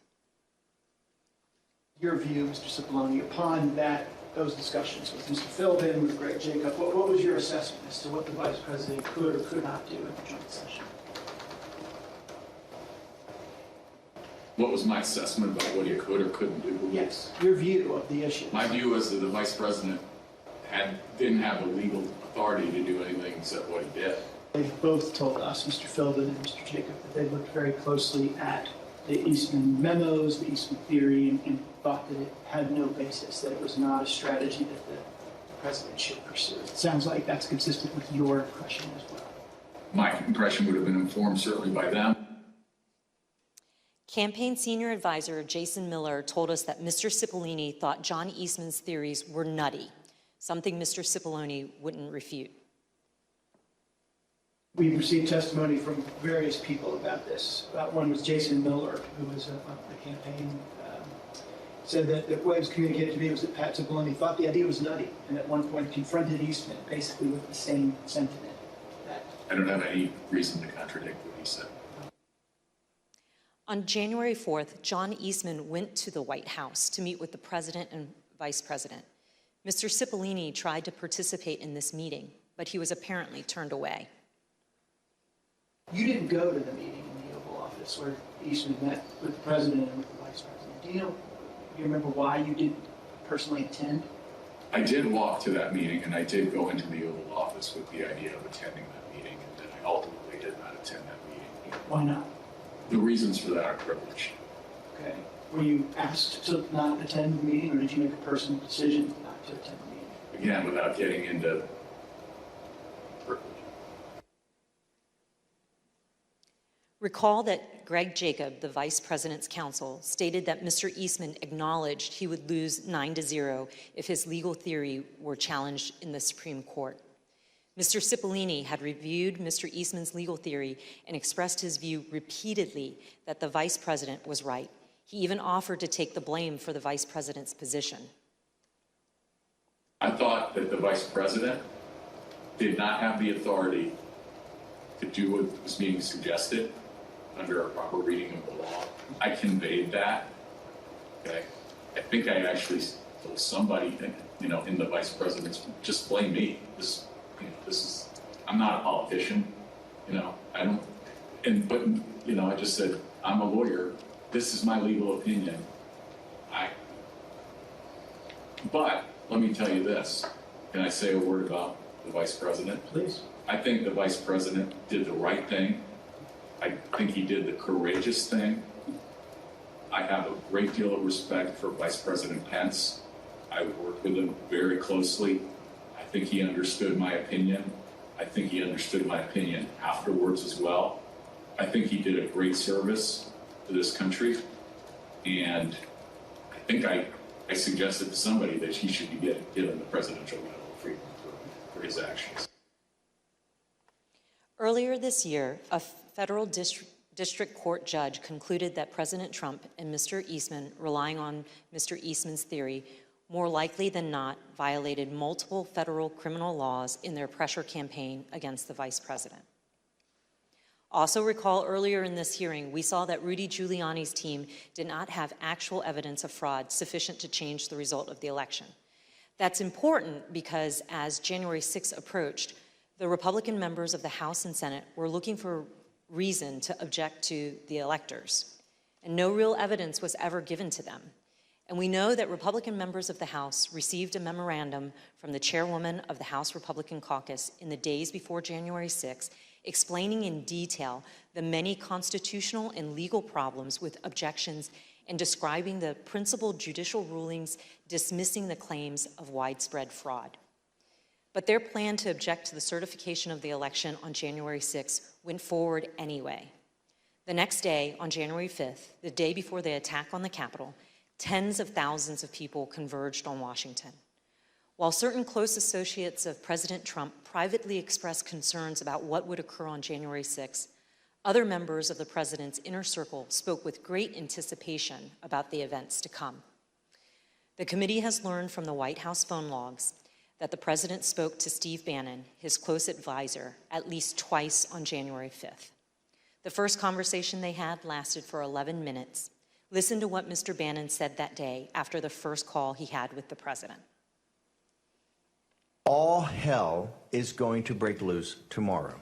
It's all converging, and now we're on, as they say, the point of attack, right? The point of attack tomorrow. I'll tell you this. It's not going to happen like you think it's going to happen, okay? It's going to be quite extraordinarily different. And all I can say is strap in. From those same phone logs, we know that the president and Mr. Bannon spoke again on the phone that evening, this time for 6 minutes. That same day, on the eve of January 6th, supporters of President Trump gathered in Washington, D.C. at another rally. This rally was held at Freedom Plaza, which is located near the White House, and featured some of the speakers who Katrina Pearson and others deemed too extreme to share the stage with the president the next morning. And as this rally was underway, the president asked members of his staff to come to the Oval Office. Let's hear from the White House aides who were in the Oval Office that night. I was in the office, in the Oval Office, and he had asked me to open the door so that he could hear. I guess there was a concert or a rap or something going on. Did he say anything other than just open the door? He made a comment. I don't remember specifically what he said, but there's a lot of energy. When we walked in, the staff was kind of standing up and assembled along the wall, and the president was at the desk, and Dan Scavino was on the couch. and the president was dictating a tweet that he wanted Scavino to send out.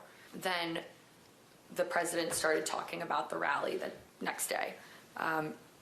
He had the door of the Oval open to the Rose Garden because you could hear the crowd already assembled outside on the ellipse, and they were playing music, and it was so loud that you could feel it shaking in the Oval.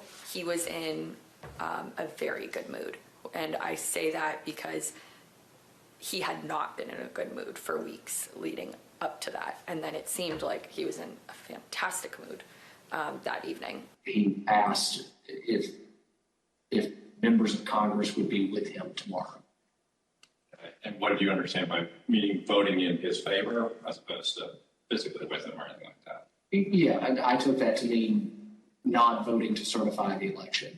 Then he did look to the staff and ask for ideas of how, if I recall, he said that we could make the rhinos do the right thing, is the way he phrased it. And no one spoke up initially because I think everyone was trying to process what that he meant by that.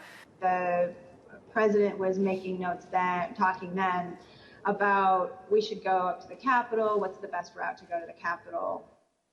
I said he should focus on policy accomplishments. I didn't mention. What was his response? He acknowledged that and said we've had a lot, something along those lines, and then he fairly quickly moved to how fired up the crowd was going to be. And what did he say about it?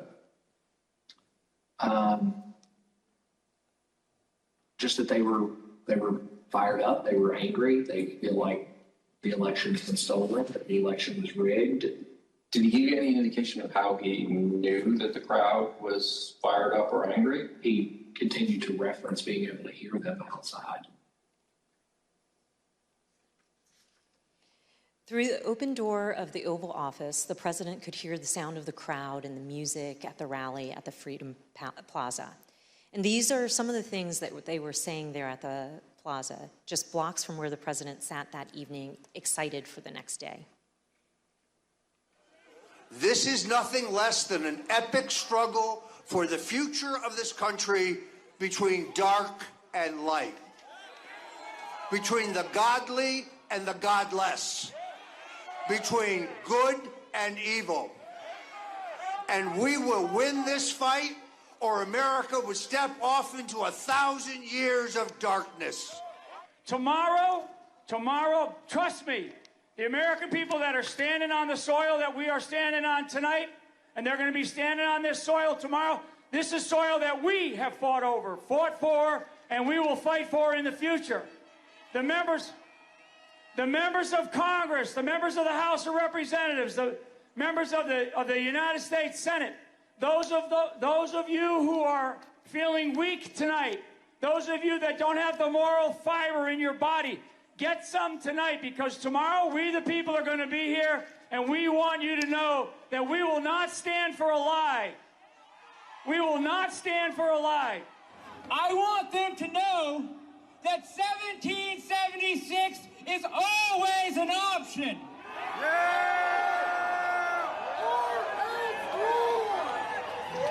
These degenerates in the deep state are going to give us what we want, or we are going to shut this country down.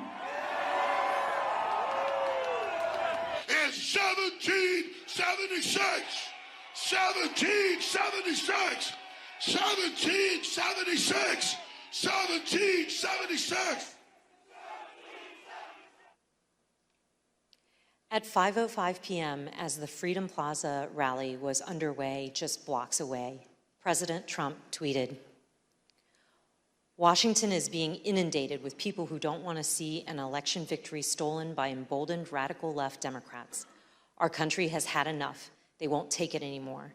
To the crowds gathering in D.C., he added, "We hear you and love you from the Oval Office." The committee has learned that on January 5th, there were serious concerns at Twitter about the anticipated violence the next day. Listen to what the Twitter witness told us about their desperate efforts to get Twitter to do something. What was your gut feeling on the night of January 5th? I believe I sent a Slack message to someone that said something along the lines of, when people are shooting each other tomorrow, I will try and rest in the knowledge that we tried. And so I went to, I don't know that I slept that night, to be honest with you. I was on pins and needles because, again, for months I had been begging and anticipating and attempting to raise the reality that if we made no intervention into what I saw occurring, people were going to die. And on January 5th, I realized no intervention was coming. And even as hard as I had tried to create one or implement one, there was nothing, and we were at the whims and the mercy of a violent crowd that was locked and loaded. And just for the record, this was content that was echoing statements by the former president, but also Proud Boys and other known violent extremist groups? Yeah. There were also concerns among members of Congress. We have a recently released recording of a conversation that took place among Republican members in the U.S. Capitol on the eve of January 6th. This is Republican Congresswoman Debbie Lesko from Arizona, who led some of the unfounded objections to the election results. I also asked leadership to come up with a safety plan for members. I'm actually very concerned about this because we have who knows how many hundreds of thousands of people coming here. We have Antifa. We also have, quite honestly, Trump supporters who actually believe that we are going to overturn the election. And when that doesn't happen, most likely will not happen, they are going to go nuts. That same evening, as President Trump listened to the rally from the Oval Office, he was also working on his speech to be delivered the next day. And based on documents we've received from the National Archives, including multiple drafts of the president's speech, as well as from witness testimony, we understand how that speech devolved into a call to action and a call to fight. One of the first edits President Trump made to his speech was to incorporate his 5:05 p.m. tweet, revising his speech to say, "All of us are here today, do not want to see our election victory stolen by emboldened radical left Democrats. Our country has had enough. We will not take it anymore." He also added, "Together, we will stop the steal." President Trump's edits continued into the morning of January 6th. And as you can see from the president's daily diary here, the president spoke to his chief speechwriter, Stephen Miller, for over 25 minutes that morning. Following his call with Mr. Miller, President Trump inserted for the first time a line in his speech that said, quote, "And we will see whether Mike Pence enters history as a truly great and courageous leader. All he has to do is refer the illegally submitted electoral votes back to the states that were given false and fraudulent information where they want to recertify." No prior version of this speech had referenced Vice President Pence or his role during the joint session on January 6th.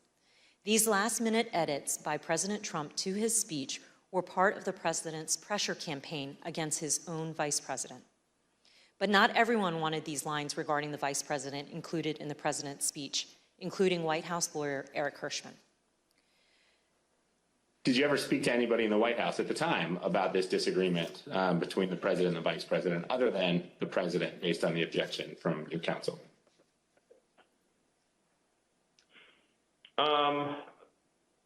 Maybe had a brief conversation about it with Eric Hirschman. Tell me about that. What do you remember him saying to you about this disagreement? I just remember him saying that that he had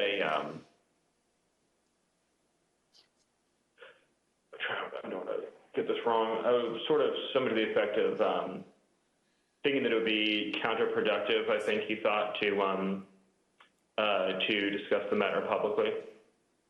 So it came up in the context of editing the president's speech on January the 6th? I just came up with the conversation where Eric knew it was in the speech, and so he had a sidebar with me about it. And so the speechwriters took that advice and removed the lines about Vice President Pence. And later that morning at 11:20 a.m., President Trump had a phone call with the vice president. And as the committee detailed in an earlier hearing, that phone call was, by all accounts, tense and heated. During this call, the vice president told the president that he would not attempt to change the outcome of the election. In response, the president called the vice president of the United States a wimp and other derogatory words. As you can see in this email, after Vice President Pence told President Trump that he would not unilaterally deliver him a second term in office, the speechwriters were directed to reinsert the Mike Pence lines. Here is how one of the speechwriters described President Trump's last-minute change to the speech. And as I recall, there was a very tough sentence, the vice president, that was added. President Trump wanted to use his speech to attack Vice President Pence in front of a crowd of thousands of angry supporters who had been led to believe the election was stolen. When President Trump arrived at the Ellipse to deliver his speech, he was still worked up from his call with Vice President Pence. And although Ivanka Trump would not say so, her chief of staff gave the committee some insight into the president's frustration. It's been reported that you ultimately decided to attend the rally because you hoped that you would calm the president and keep the event on an even keel. Is that accurate? No, I don't know who said that or where that came from. What did she share with you about why it was concerning that her father was upset or agitated after that call with Vice President Pence in relation to the Ellipse rally? Why did that matter? Why did he have to be calmed down, I should say? Well, she shared that he had called the vice president a not an expletive word. I think that bothered her, and I think she could tell based on the conversations and what was going on in the office that he was angry and upset, and people were providing misinformation. And she felt like she might be able to help calm this situation down, at least before he went on to stage. The president did go on stage, and then he gave the speech that he wanted to give. It included the formal changes he had requested the night before and in that morning, but also many important last-minute ad-lib changes. A single scripted reference in the speech to Mike Pence became 8. A single scripted reference to rally-goers marching to the Capitol became 4, with President Trump ad-libbing that he would be joining the protesters at the Capitol. Added throughout his speech were references to fighting and the need for people to have courage and to be strong. The word peacefully was in the staff-written script and used only once. Here are some of these ad-lib changes that the president made to his speech. Because you'll never take back our country with weakness. You have to show strength and you have to be strong. So I hope Mike has the courage to do what he has to do. And I hope he doesn't listen to the rhinos and the stupid people that he's listening to. We fight like hell. And if you don't fight like hell, you're not going to have a country anymore. But we're going to try and give our Republicans, the weak ones, because the strong ones don't need any of our help, we're going to try and give them the kind of pride and boldness that they need to take back our country. So let's walk down Pennsylvania Avenue. White House counsel Pat Cipollone and his deputy did not attend the speech, and they were concerned that the statements in the speech about the election were false. In fact, the message that President Trump delivered that day was built on a foundation of lies. He lied to his supporters that the election was stolen. He stoked their anger. He called for them to fight for him. He directed them to the U.S. Capitol. He told them he would join them, and his supporters believed him, and many headed towards the Capitol. As a result, people died. People were injured. Many of his supporters' lives will never be the same. President Trump's former campaign manager, Brad Parscale, recognized the impact of the speech immediately. And this is what he said on January 6 in excerpts from text messages to Katrina Pearson. Mr. Parscale said, quote, "This is about Trump pushing for uncertainty in our country, a sitting president asking for civil war." And then when he said, "This week I feel guilty for helping him win," Katrina Pearson responded, "You did what you felt right at the time, and therefore it was right." Mr. Parscale added, "Yeah, but a woman is dead. And yeah, if I was Trump and I knew my rhetoric killed someone." When Ms. Pearson replied, "It wasn't the rhetoric," Mr. Parscale said, "Katrina, yes, it was." Thank you, Mr. Chairman. I yield back. Gentlelady yields back. We're joined today by Mr. Jason Van Tavenhove and Mr. Stephen Ayers. Mr. Tavenhove is an artist and journalist. He's a former spokesman of the Oath Keepers and a former close associate of Elmer Stewart Rhodes, the founder and president of the Oath Keepers, who has been charged with seditious conspiracy in relation to the Capitol attack. Mr. Van Tavenhove broke with the Oath Keepers and has since spoken out forcefully against the violent group. Mr. Ayers is a former supporter of President Trump. He answered the president's call to come to Washington, D.C. on January 6th. He marched to the Capitol on the president's orders. He pleaded guilty last month to disorderly and disruptive conduct at the Capitol. Mr. Ayers, who no longer supports President Trump, came forward voluntarily to share his story as a warning. I will now swear in our witnesses. The witnesses will please stand and raise their right hand.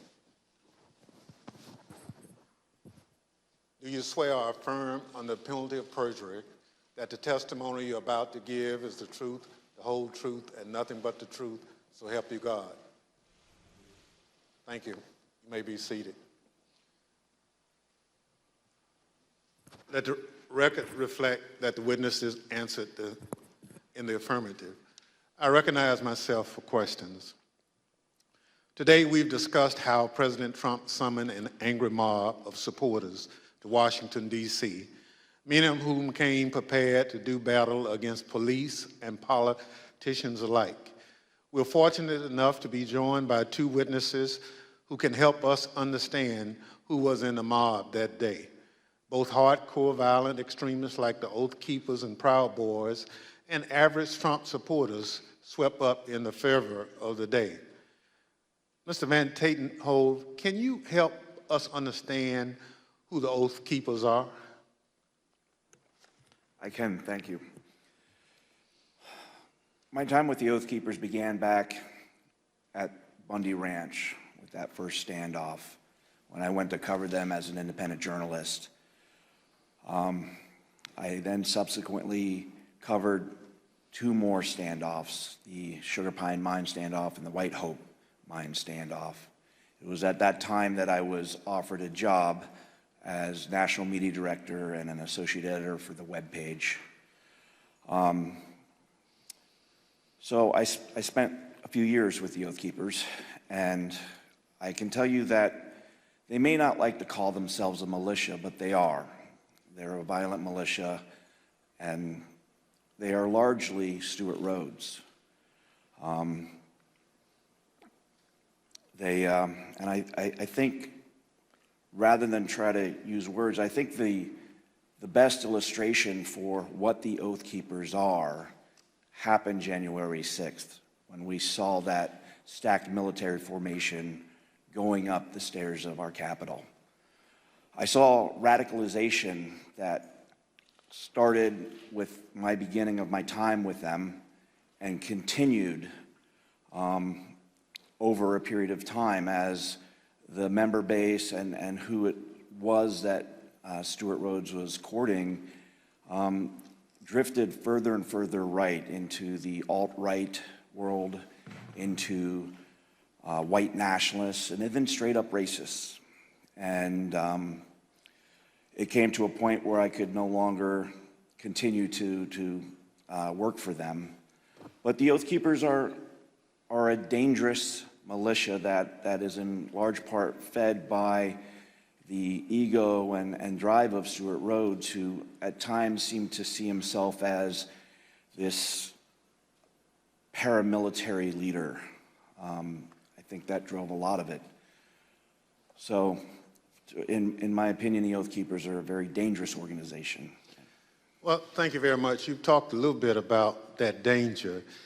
So, what is the Oath Keepers' vision for America, and why should Americans be concerned about it? I think we saw a glimpse of what the vision of the Oath Keepers is on January 6th.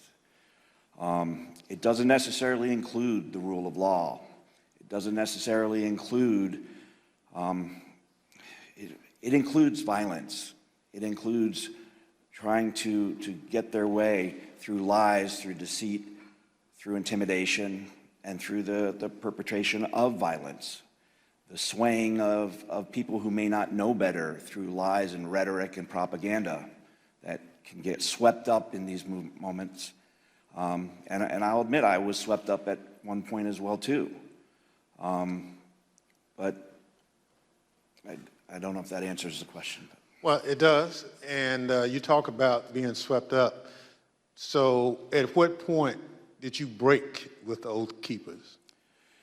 There came a point, there were many red flags, and I probably should have broke with them much earlier than I did. But the straw that broke the camel's back really came when I walked into a grocery store. We were living up in the very remote town of Eureka, Montana, and there was a group of core members of the group of the Oath Keepers and some associates, and they were having a conversation at that public area where they were talking about how the Holocaust was not real. And that was, for me, something I just could not abide. And, you know, we were not wealthy people at all. We were barely surviving, and it didn't matter. I went home to my wife and my kids, and I told them that I've got to walk away at this point. I don't know how we're going to survive or where we're going to go or what we're going to do, but I just can no longer continue, and put in my resignation. Thank you very much. Mr. Ayers, there were many people in the crowd that day, January 6th, including you, who were not part of an extremist group. I'd like to start by having you tell the American people a little bit about yourself. Can you tell us about your life before January 6th? Yeah, basically nothing but a family man and a working man. Worked at the company, a cabinet company up in Northeast Ohio for going on 20 years. You know, family's my life. I was a supervisor there, so that took up a lot of my other, a lot of my free time. Other than that, with my family, camping, playing basketball, playing games with my son. Just what any ordinary American citizen, family man would do. Yep, exactly. So this committee has reviewed thousands of hours of surveillance footage from January 6th. During this review, we identified you entering the Capitol as we see in this video. Mr. Ayers, why did you decide to come to Washington on January 6th? For me personally, I was, pretty hardcore into the social media, Facebook, Twitter, Instagram. I followed, President Trump, on all of the websites, he basically put out, come to Stop the Steal rally, and I felt like I needed to be down here. So you basically learned about the rally on social media and at some point made a decision to come to Washington. Yep. I had some friends I found out were coming down, and I just hopped on with them right at the tail end when I found out, and came down here with them. Thank you very much. The chair recognizes the vice chair, Ms. Cheney of Wyoming, for any questions she may have. Thank you very much, Mr. Chairman. Mr. Ayers, when you entered the Capitol last year, did you believe that the election had been stolen? At that time, yeah, everything that I was seeing online, I definitely believed that that's exactly what that was the case. And when you heard from President Trump that the election was stolen, how did that make you feel? Oh, I was very upset, as were most of his supporters. That's basically what got me to come down here. And do you still believe the election was stolen? Not so much now. I got away from all the social media when January 6th happened. Basically deleted it all. I started doing my own research and everything. And for me, for something like that for that to actually take place, it's too big. There's no way you can keep something like that quiet, as big as something like that. With all the lawsuits being shot down one after another, that was mainly what convinced me. Well, and I think that's very important. And we've also talked about today and in previous hearings the extent to which the president himself was told that the election hadn't been stolen by his Justice Department, by his White House counsel, by his campaign. Would it have made a difference to you to know that President Trump himself had no evidence of widespread fraud?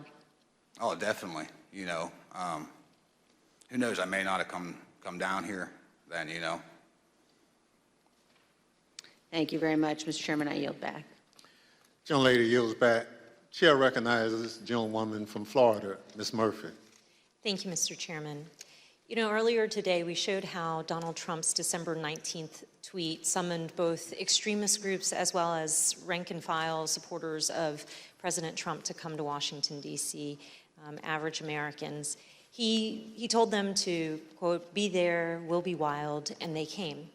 We showed how how President Trump repeatedly told them, "Fight, fight, fight," and they marched to the Capitol. Mr. Ayers, you were in that crowd at the rally, and then the crowd that marched to the Capitol. When you arrived on the ellipse that morning, were you planning on going to the Capitol? No, we didn't actually plan to go down there. We went basically to see the Stop the Steal rally, and that was it. So why did you decide to march to the Capitol? Well, basically, the president, got everybody riled up, told everybody to head on down. So we basically were just following what he said. After the president's speech, as you're marching down to the Capitol, how did you feel? I was, I'm angry, after everything that was basically said in the speech. A lot of the stuff he said, he already put out in tweets. I've already seen it and heard it before. So, I was already worked up, and so were most of the people there. So as you started marching, did you think there was still a chance the election would be overturned? Yeah, at that time I did, because everybody was kind of like in the hope that, Vice President Pence was not going to certify the election. Also the whole time on our way down there, we kept hearing about this big reveal I remember us talking about, and we kind of thought maybe that was it. So that hope was there. Did you think that the president would be marching with you? Yeah, I think everybody thought he was going to be coming down. He said in his speech, kind of like he's going to be there with us. So, I think I believed it. I understand. We know that you illegally entered the Capitol that afternoon and then left the Capitol area later on. What made you decide to leave? Basically, when President Trump put his tweet out, we literally left right after that come out. You know, to me, if he would have done that earlier in the day, 1:30, you know, we wouldn't be in this, maybe we wouldn't be in this bad of a situation or something. Thank you. Mr. Chairman, I yield back. Chair recognizes the gentleman from Maryland, Mr. Raskin. Thank you, Mr. Chairman. Mr. Van Tatenhoff, in the run-up to January 6th, Stuart Rhodes publicly implored President Trump to invoke the Insurrection Act, the 1807 law that allows the president to call up militias to put down a rebellion against the United States. And I want to get your thoughts about this in the context of your prior relationship with Stuart Rhodes. I understand that you had conversations with Rhodes about the Insurrection Act. Why was he so fixated on that, and what did he think it would enable the Oath Keepers to do? Well, I think it gave him a sense of legitimacy, that it was a path forward to move forward with his goals and agendas. I think we need to quit mincing words and just talk about truths. And what it was going to be was an armed revolution. I mean, people died that day. Law enforcement officers died this day. There was a gallows set up in front of the Capitol. This could have been the spark that started a new civil war, and no one would have won there. That would have been good for no one. He was always looking for ways to legitimize what he was doing, whether by wrapping it in the trappings of it's not a militia, it's a community preparedness team. We're not a militia, we're an educational outreach group. It's a veteran support group. But again, we've got to stop with this dishonesty and the mincing of words and just call things for what they are. You know, he's a militia leader. He had these grand visions of being a paramilitary leader, and the Insurrection Act would have given him a path forward with that. You know, the fact that the president was communicating, whether directly or indirectly, messaging, you know, kind of that gave him the nod. And all I can do is thank the gods that things did not go any worse that day. What did the Oath Keepers see in President Trump? They saw a path forward that would have legitimacy. They saw opportunity, I think, in my opinion, to become a paramilitary force, you know? Last week, the Department of Justice indicated that it has evidence of the Oath Keepers bringing not just firearms, but explosives to Washington ahead of January 6th. And the committee's also learned that Stuart Rhodes stopped to buy weapons on his way to Washington and shipped roughly $7,000 worth of tactical gear to a January 6th rally planner in Virginia before the attack. Did you ever hear Rhodes discuss committing violence against elected political leaders? Yeah, I mean, that went back from the very beginning of my tenure. One of the first assignments that he brought to me wanting me to do as more of a graphic artist function was to create a deck of cards. You may remember back to the conflict in the Middle East where our own military created a deck of cards, which was a who's who of kind of the key players on the other side that they wanted to take out. And Stuart was very intrigued by that notion and influenced by it, I think. And he wanted me to create a deck of cards that would include different politicians, judges, including up to Hillary Clinton as the Queen of Hearts. This is a project that I refused to do. But from the very start, we saw that. There was always the push for military training, including there were courses in that community that went over explosives training. So, yeah, this all falls in line.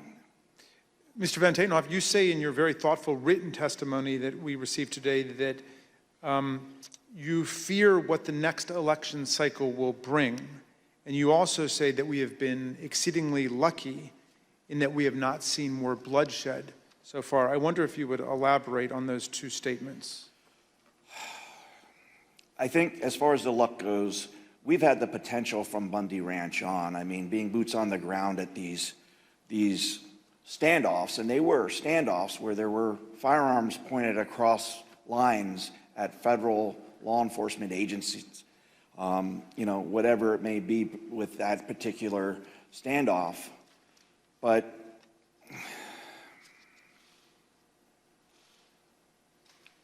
I think we've gotten exceedingly lucky that more bloodshed did not happen because the potential has been there from the start. And we got very lucky that the loss of life was, and as tragic as it is, that we saw on January 6th, the potential was so much more. Again, all we have to look at is the iconic images of that day with the gallows set up for Mike Pence, for the Vice President of the United States. You know, and I do fear for this next election cycle because who knows what that might bring. If a president that's willing to try to instill and encourage, to whip up a civil war amongst his followers using lies and deceit and snake oil, and regardless of the human impact, what else is he going to do if he gets elected again? All bets are off at that point. And that's a scary notion. I have 3 daughters. I have a granddaughter. And I fear for the world that they will inherit if we do not start holding these people to account. Thank you for your testimony, Mr. Van Tatenhoff. Mr. Ayers, I first want to ask you about what finally caused you to leave on January the 6th. We know that the medieval-style combat with our police, the occupation of the building, this was going on for several hours until the president issued at 4:17 a tweet, I believe, that included a video telling people to go home. Did you see that, and did that have any effect on what you were doing? Well, when we were there, as soon as that come out, everybody started talking about it, and it seemed like it started to disperse, you know, some of the crowd. Obviously, you know, once we got back to the hotel room, we seen that it was still going on, but it definitely dispersed a lot of the crowd. And did you leave at that point? Yeah, we did. Yeah, we left. So, in other words, that was the key moment when you decided to leave, when President Trump told people to go home. Yeah, yep, we left right when that come out. You were not a member of an organized group like the Oath Keepers or the Proud Boys, as most of the crowd wasn't. I wonder, on January 6th, was it your view that these far-right groups like the Oath Keepers and Proud Boys and 3%ers and others were on your side? Did you have any reservations about marching with them and rallying with them? Well, I definitely didn't have a problem. You know, I was probably following them online myself. You know, I thought, you know, hey, they're on our team, good. That's how I kind of looked at it at the time. You know, like, I didn't have a problem with it. I thought it was a good thing. I'm interested in hearing about what's happened to you since the events of January 6th. You told the vice chair that you no longer believe Trump's big lie about the election, but that's what brought you originally to Washington. Looking back on it now, how do you reflect on the role that you played in the crowd that day, and what is going on in your life? Basically, you know, I lost my job. Since this all happened, you know, pretty much sold my house. So everything that happened with the charges, you know, thank God, a lot of them did get dismissed because I was just holding my phone, but at the same time I was there. So I mean, it definitely, it changed my life, you know, and not for the good, definitely not for the, you know, for the better. Yeah, I mean, that's all I could say. President Trump is still promoting the big lie about the election. How does that make you feel? It makes me mad because I was hanging on every word he was saying. Everything he was putting out, I was following it. I mean, if I was doing it hundreds of thousands or millions of other people are doing it, or maybe even still doing it. It's like he just said about that, you know, you got people still following and doing that. Who knows what the next election could come out, you know, could end up being down the same path we are right now. I mean, just don't know. Mr. Ayers, I see that your wife has joined you today, and welcome to Washington. We know this has been very difficult on you both and your family. What lessons, finally, do you want the American people to learn from the way you and your family have suffered as a result of these events? Biggest thing is I consider myself a family man, and I love my country. I don't think any one man is bigger than either one of those. I think that's what needs to be taken.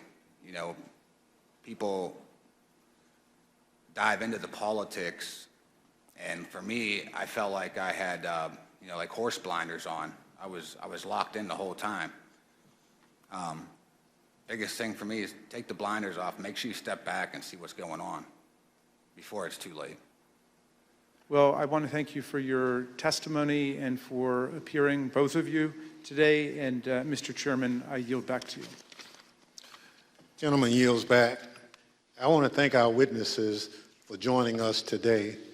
The members of the Select Committee may have additional questions for today's witnesses, and we ask that you respond expeditiously in writing to those questions.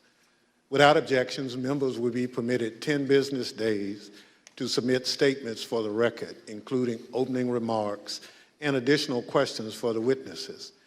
Without objection, the chair recognizes the gentleman from Maryland, Mr. Raskin, for a closing statement. Thank you, Mr. Chairman. When Donald Trump sent out his tweet, he became the first president ever to call for a crowd to descend on the capital city to block the constitutional transfer of power. He set off an explosive chain reaction among his followers, but no one mobilized more quickly than the dangerous extremists that we've looked at today. Seizing upon his invitation to fight, they assembled their followers for an insurrectionary showdown against Congress and the vice president. On January 6th, Trump knew the crowd was angry. He knew the crowd was armed. He sent them to the Capitol anyway. You might imagine that our founders would have been shocked to learn that an American president would one day come to embrace and excuse political violence against our own institutions, or knowingly send an armed mob to attack the Capitol to usurp the will of the people. But you know, Mr. Chairman, the founders were pretty wise about certain things, and at the start of the Republic, they actually warned everyone about Donald Trump. Not by name, of course, but in the course of advising about the certain prospect that ambitious politicians would try to mobilize violent mobs to tear down our own institutions in service of their insatiable ambitions. In the very first Federalist paper, Alexander Hamilton observed that history teaches that opportunistic politicians who desire to rule at all costs will begin first as demagogues, pandering to the angry and malignant passions of the crowd, but then end up as tyrants, trampling the freedoms and the rights of the people. A violent insurrection to overturn an election is not an abstract thing, as we've heard. Hundreds of people were bloodied, injured, and wounded in the process, including more than 150 police officers, some of them sitting in this room today. I want to give you an update on one officer who was badly wounded in the attack and is well known to the members of this committee because he testified before us last year. Sergeant Aquilino Gonell is an Army veteran who spent a year on active combat duty in the Iraq War and then 16 years on the Capitol Force. Nothing he ever saw in combat in Iraq, he has said, prepared him for the insurrection, where he was savagely beaten, punched, pushed, kicked, shoved, stomped, and sprayed with chemical irritants, along with other officers, by members of a mob carrying hammers, knives, batons, and police shields taken by force, and wielding the American flag against police officers as a dangerous weapon. Last month, on June 28th, Sergeant Gonell's team of doctors told him that permanent injuries he has suffered to his left shoulder and right foot now make it impossible for him to continue as a police officer. He must leave policing for good and figure out the rest of his life. Sergeant Gonell, we wish you and your family all the best. We are here for you. We salute you for your valor, your eloquence, and your beautiful commitment to America. I wonder what former President Trump would say to someone like Sergeant Gonell, who must now go about remaking his life. I wonder if he could even understand what motivates a patriot like Sergeant Gonell. In his inaugural address, Trump introduced one commanding image: American carnage. Although that turn of phrase explained little about our country before he took office, it turned out to be an excellent prophecy of what his rage would come to visit on our people. Mr. Ayers just described how the trust he placed in President Trump as a camp follower derailed his life and nearly wrecked his reputation and his family. A few weeks ago, we heard Shaye Moss and her mother, Ruby Freeman, Speaker Rusty Bowers from Arizona, and Georgia's Secretary of State Brad Raffensperger describe how hate-filled intimidation campaigns by Trump and his followers made them prisoners in their homes and drove their stress and anxiety to soaring new heights when they refused to do Trump's bidding. American carnage, that's Donald Trump's true legacy. His desire to overthrow the people's election and seize the presidency interrupted the counting of electoral college votes for the first time in American history, nearly toppled the constitutional order, and brutalized hundreds and hundreds of people. The Watergate break-in was like a Cub Scout meeting compared to this assault on our people and our institutions. Mr. Chairman, these hearings have been significant for us and for millions of Americans, and our hearing next week will be a profound moment of reckoning for America. But the crucial thing is the next step.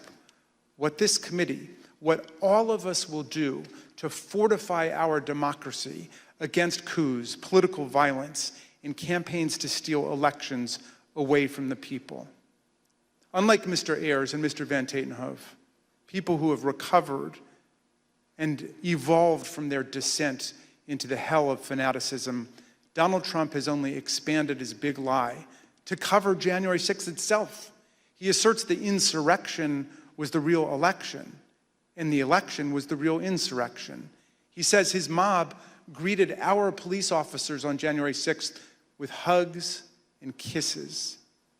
He threatens to take one of America's two major political parties with him down the road to authoritarianism, and it is Abraham Lincoln's party, no less. The political scientists tell us that authoritarian parties have two essential features in common in history and around the world. They do not accept the results of democratic elections when they lose, and they embrace political violence as legitimate. And the problem of incitement to political violence has only grown more serious in the internet age, as we have just heard. But this is not the problem of one party, it is the problem of the whole country now. American democracy, Mr. Chairman, is a precious inheritance, something rare in the history of the world and even on earth today. Constitutional democracy is the silver frame, as Lincoln put it, upon which the golden apple of freedom rests. We need to defend both our democracy and our freedom with everything we have and declare that this American carnage ends here and now. In a world of resurgent authoritarianism and racism and anti-Semitism, let's all hang tough for American democracy. Thank you, Mr. Chairman. I yield back. Gentleman yields back.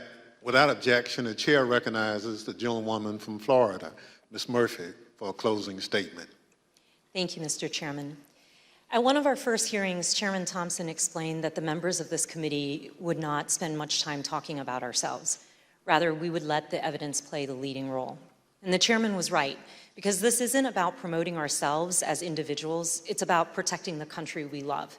And it's about preserving what actually makes America great: the rule of law, free and fair elections, and the peaceful transfer of power from one elected leader to the next. But if I may say a word about myself and why I'm proud to serve on this committee. I'm the only member of this committee who was not blessed to be born an American. I was born in Vietnam after the Vietnam War, and my family and I fled a communist government and were rescued by the U.S. Navy and were given sanctuary in America. My patriotism is rooted in my gratitude for America's grace and generosity. I love this country. On January 6th, 4 decades after my family fled a place where political power was seized through violence, I was in the United States Capitol, fleeing my fellow Americans. Members of the angry mob had been lied to by a president and the other powerful people who tried to convince them without evidence that the election had been stolen from them. Some of them then tried to use physical violence to overturn the outcome of a free and fair election. Our committee's overriding objective is to fight fiction with facts, to create a full account for the American people and for the historical record, to tell the truth of what happened and why it happened, to make recommendations so it never happens again, to defend our democracy. To me, there's nothing more patriotic than that. Thank you. Mr. Chairman, I yield back. Gentlelady yields back. Without objection, the chair recognizes the gentlewoman from Wyoming, Ms. Cheney, for a closing statement. Thank you very much, Mr. Chairman. Mr. Chairman, let me put what you have seen today in a broader context. At the very outset of our hearings, we described several elements of President Trump's multi-part plan to overturn the 2020 election. Our hearings have now covered all but one of those elements: an organized campaign to persuade millions of Americans of a falsehood that the 2020 election was stolen by widespread fraud, a corrupt effort to pressure Vice President Pence to refuse to count electoral votes, an effort to corrupt the U.S. Department of Justice, efforts to pressure state election officials and legislators to change state election results, a scheme to create and submit fake electoral slates from multiple states. And today, you saw how President Trump summoned a mob to Washington for January 6th, and then, knowing that that mob was armed, directed that mob to the United States Capitol. Every one of these elements of the planning for January 6th is an independently serious matter. They were all ultimately focused on overturning the election, and they all have one other thing in common. Donald Trump participated in each substantially and personally. He oversaw or directed the activity of those involved. Next week, we will return to January 6th itself. As we have shown in prior hearings, Donald Trump and his legal team, led by Rudy Giuliani, were working on January 6th to delay or halt Congress's counting of electoral votes. The mob attacking and invading the Capitol on that afternoon of January 6th was achieving that result. And for multiple hours, Donald Trump refused to intervene to stop it. He would not instruct the mob to leave or condemn the violence. He would not order them to evacuate the Capitol and disperse. The many pleas for help from Congress did no good. His staff insisted that President Trump call off the attack. He would not.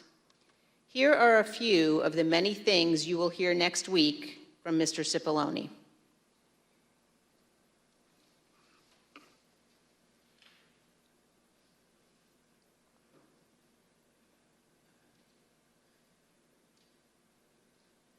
Is that right?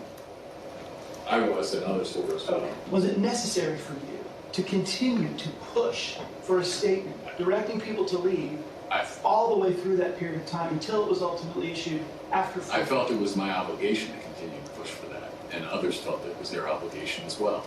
Would it have been possible at any moment for the president to walk down to the podium in the briefing room and talk to the nation at any time between when you first gave him that advice at 2 o'clock and 4:17 when the video statement went out? Would that have been possible? Would it have been possible? Yes. Yes, it would have been possible. And you will hear that Donald Trump never picked up the phone that day to order his administration to help. This is not ambiguous. He did not call the military. His Secretary of Defense received no order. He did not call his Attorney General. He did not talk to the Department of Homeland Security. Mike Pence did all of those things. Donald Trump did not. We will walk through the events of January 6th next week, minute by minute. And one more item. After our last hearing, President Trump tried to call a witness in our investigation, a witness you have not yet seen in these hearings. That person declined to answer or respond to President Trump's call and instead alerted their lawyer to the call. Their lawyer alerted us, and this committee has supplied that information to the Department of Justice. Let me say one more time, we will take any effort to influence witness testimony very seriously. Thank you, Mr. Chairman. I yield back. Thank you. The gentlelady yields back. In my opening, I mentioned how we look to our leaders to serve as a fail-safe if people in this country refuse to accept the results of an election. That's part of the way those in positions of public trust uphold their oath, how they show fidelity to the Constitution. In the run-up to January 6th, Donald Trump had an obligation to tell his supporters to accept the results of the election. Instead, he urged them to further along the path toward mob violence. The idea of mob violence makes me think of another sort of fail-safe. All across this country, there are different ideas about what role the federal government should play in our lives. In fact, up here on this dais, there are plenty of different ideas. But there are moments when the institutions of our federal government are the fail-safe. I am from a part of the country where, had it not been for the federal government and the Constitution, my parents and many more Americans like them would have continued to be treated as second-class citizens.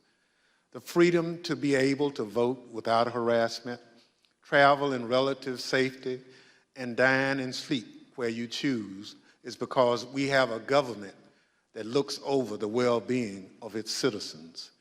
This is especially important in moments of crisis. When we have a natural disaster that state governments can't handle on their own, when there's an emergency that requires action by our public health services or our military, we have a federal government. What happened on January 6, 2020 was another one of those moments in history that test the strength of our federal government. January 6th was an attack on our country. It was an attack on our democracy, on our Constitution. A sitting president with a violent mob trying to stop the peaceful transfer of power from one president to another. It still makes my blood boil to think of it. In a moment like that, what would you expect to see? You expect to see the President of the United States sitting behind a resolute desk in the Oval Office, assuring the American people that the attack would be repelled and the threat would be dealt with. You'd expect to be reassured that there was a fail-safe. Instead, the President of the United States sent the mob. He disregarded the advice of the people who had taken an oath to the Constitution. He oversaw a scheme aided by people whose loyalty was only to Donald Trump. There's nothing we can compare that to. There's nothing in our great nation's history that has ever come close to that sort of betrayal and dereliction. Thank goodness our system of government held in spite of a commander-in-chief who worked in opposition to what the Constitution designed. When this committee reconvenes, we'll tell the story of that supreme dereliction by the commander-in-chief, how close we came to a catastrophe for our democracy, and how we remain in serious danger. The chair requests those in the hearing room remain seated until the Capitol Police have escorted witnesses and members from the room.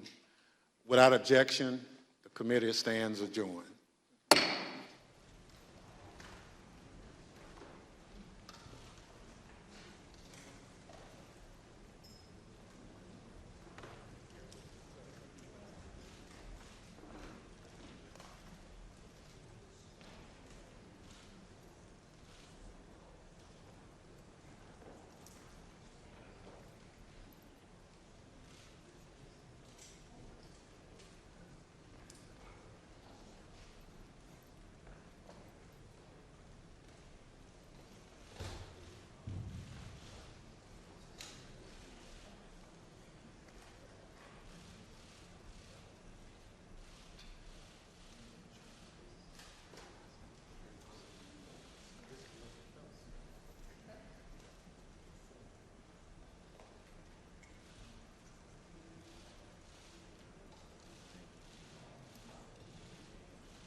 carry on with his life. So for whatever reason, we all have to learn from this mistake. Was it both of them that apologized to you, or just Ayers? Just one. Harris. The one on the Harris. right, right? Yeah. So, I don't know if the other person recognized me or not, but I didn't lose anything. So. Thank you very much. Thanks, Sergeant. What did Harris say to you? He just apologized to me and to probably the other officer as well. So. How does it feel to come face to face and get an apology? I mean, I didn't expect it, nor did I warrant it. So it is what it is. I'm not holding any grudges. I'm trying to live with my life, get back to my normal routine, learn from how to cope and live with my new disabilities. Unfortunately, that's not the way I wanted to retire. I wanted to complete my year until I'm no longer able mandatory retirement, but unfortunately that's not the case. So, do you ultimately blame the president for what happened to of course, you? I mean it's by dereliction or inaction or actions. He didn't came to our aid on January 6th, 16 blocks away from the Capitol. And learning what we have learned from the January 6th committee, he had a role in it, or he could have had a role by stopping it. So it's either way, he had a role to play, and he didn't. What do you wish he had done the day of? Well, he could have called off the mob instead of he egged them, and that's when, pretty much when that fight got even worse for me, for my fellow officers, especially at that entrance and the lower West Terrace entrance, or the tunnel, as you guys call it. I mean, we already been there for 2 hours fighting, and he tweets something else, and then the fighting become more intense, more fierce.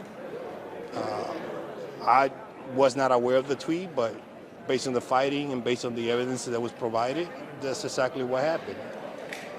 People became more antagonized and more desperate to beat us up, and they did. Was this handshake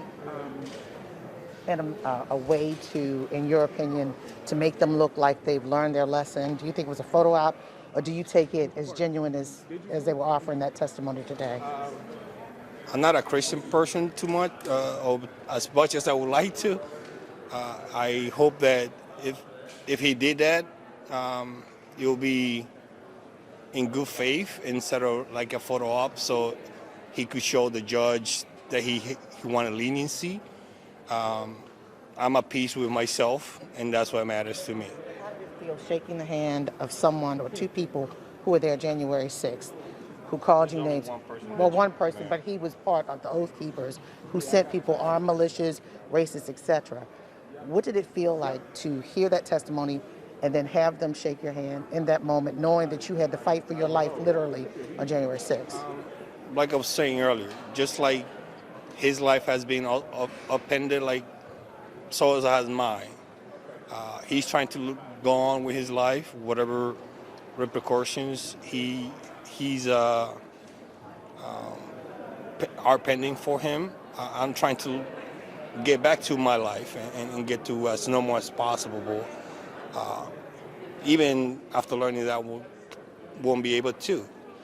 So I have to learn how to deal with my limitations now. So it's.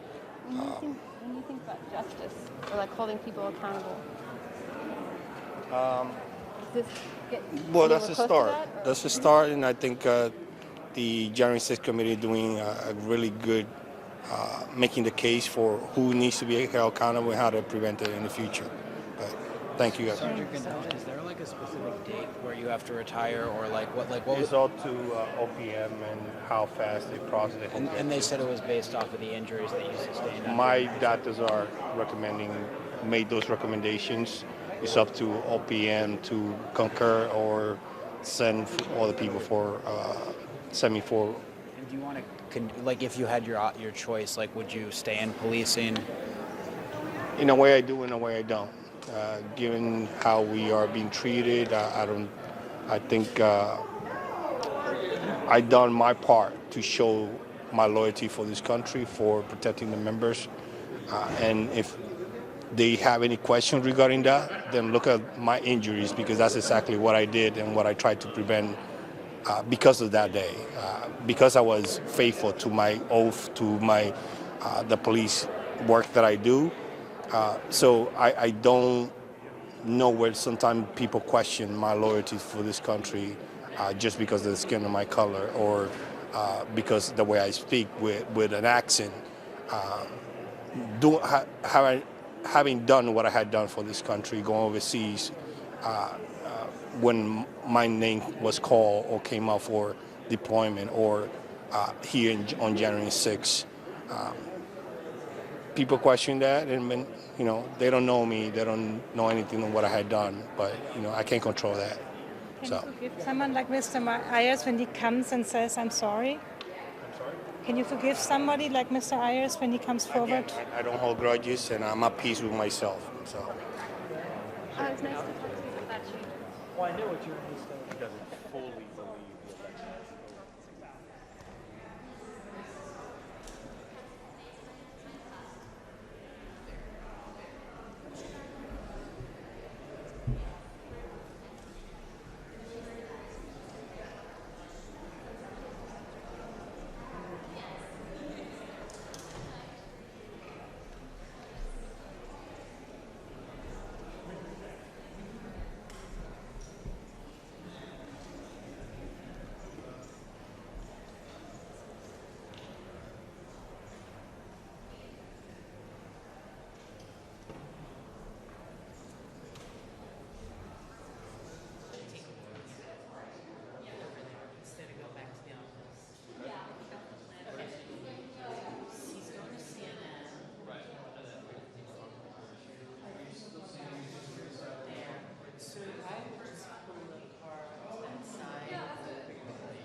destroyed because they believed the big lie, that they realized that they acted at the call of the President of the United States. He must be held accountable.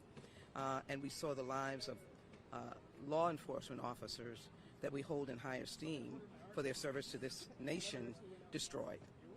And therefore, the question is, to avoid bloodshed again, we must hold these persons accountable.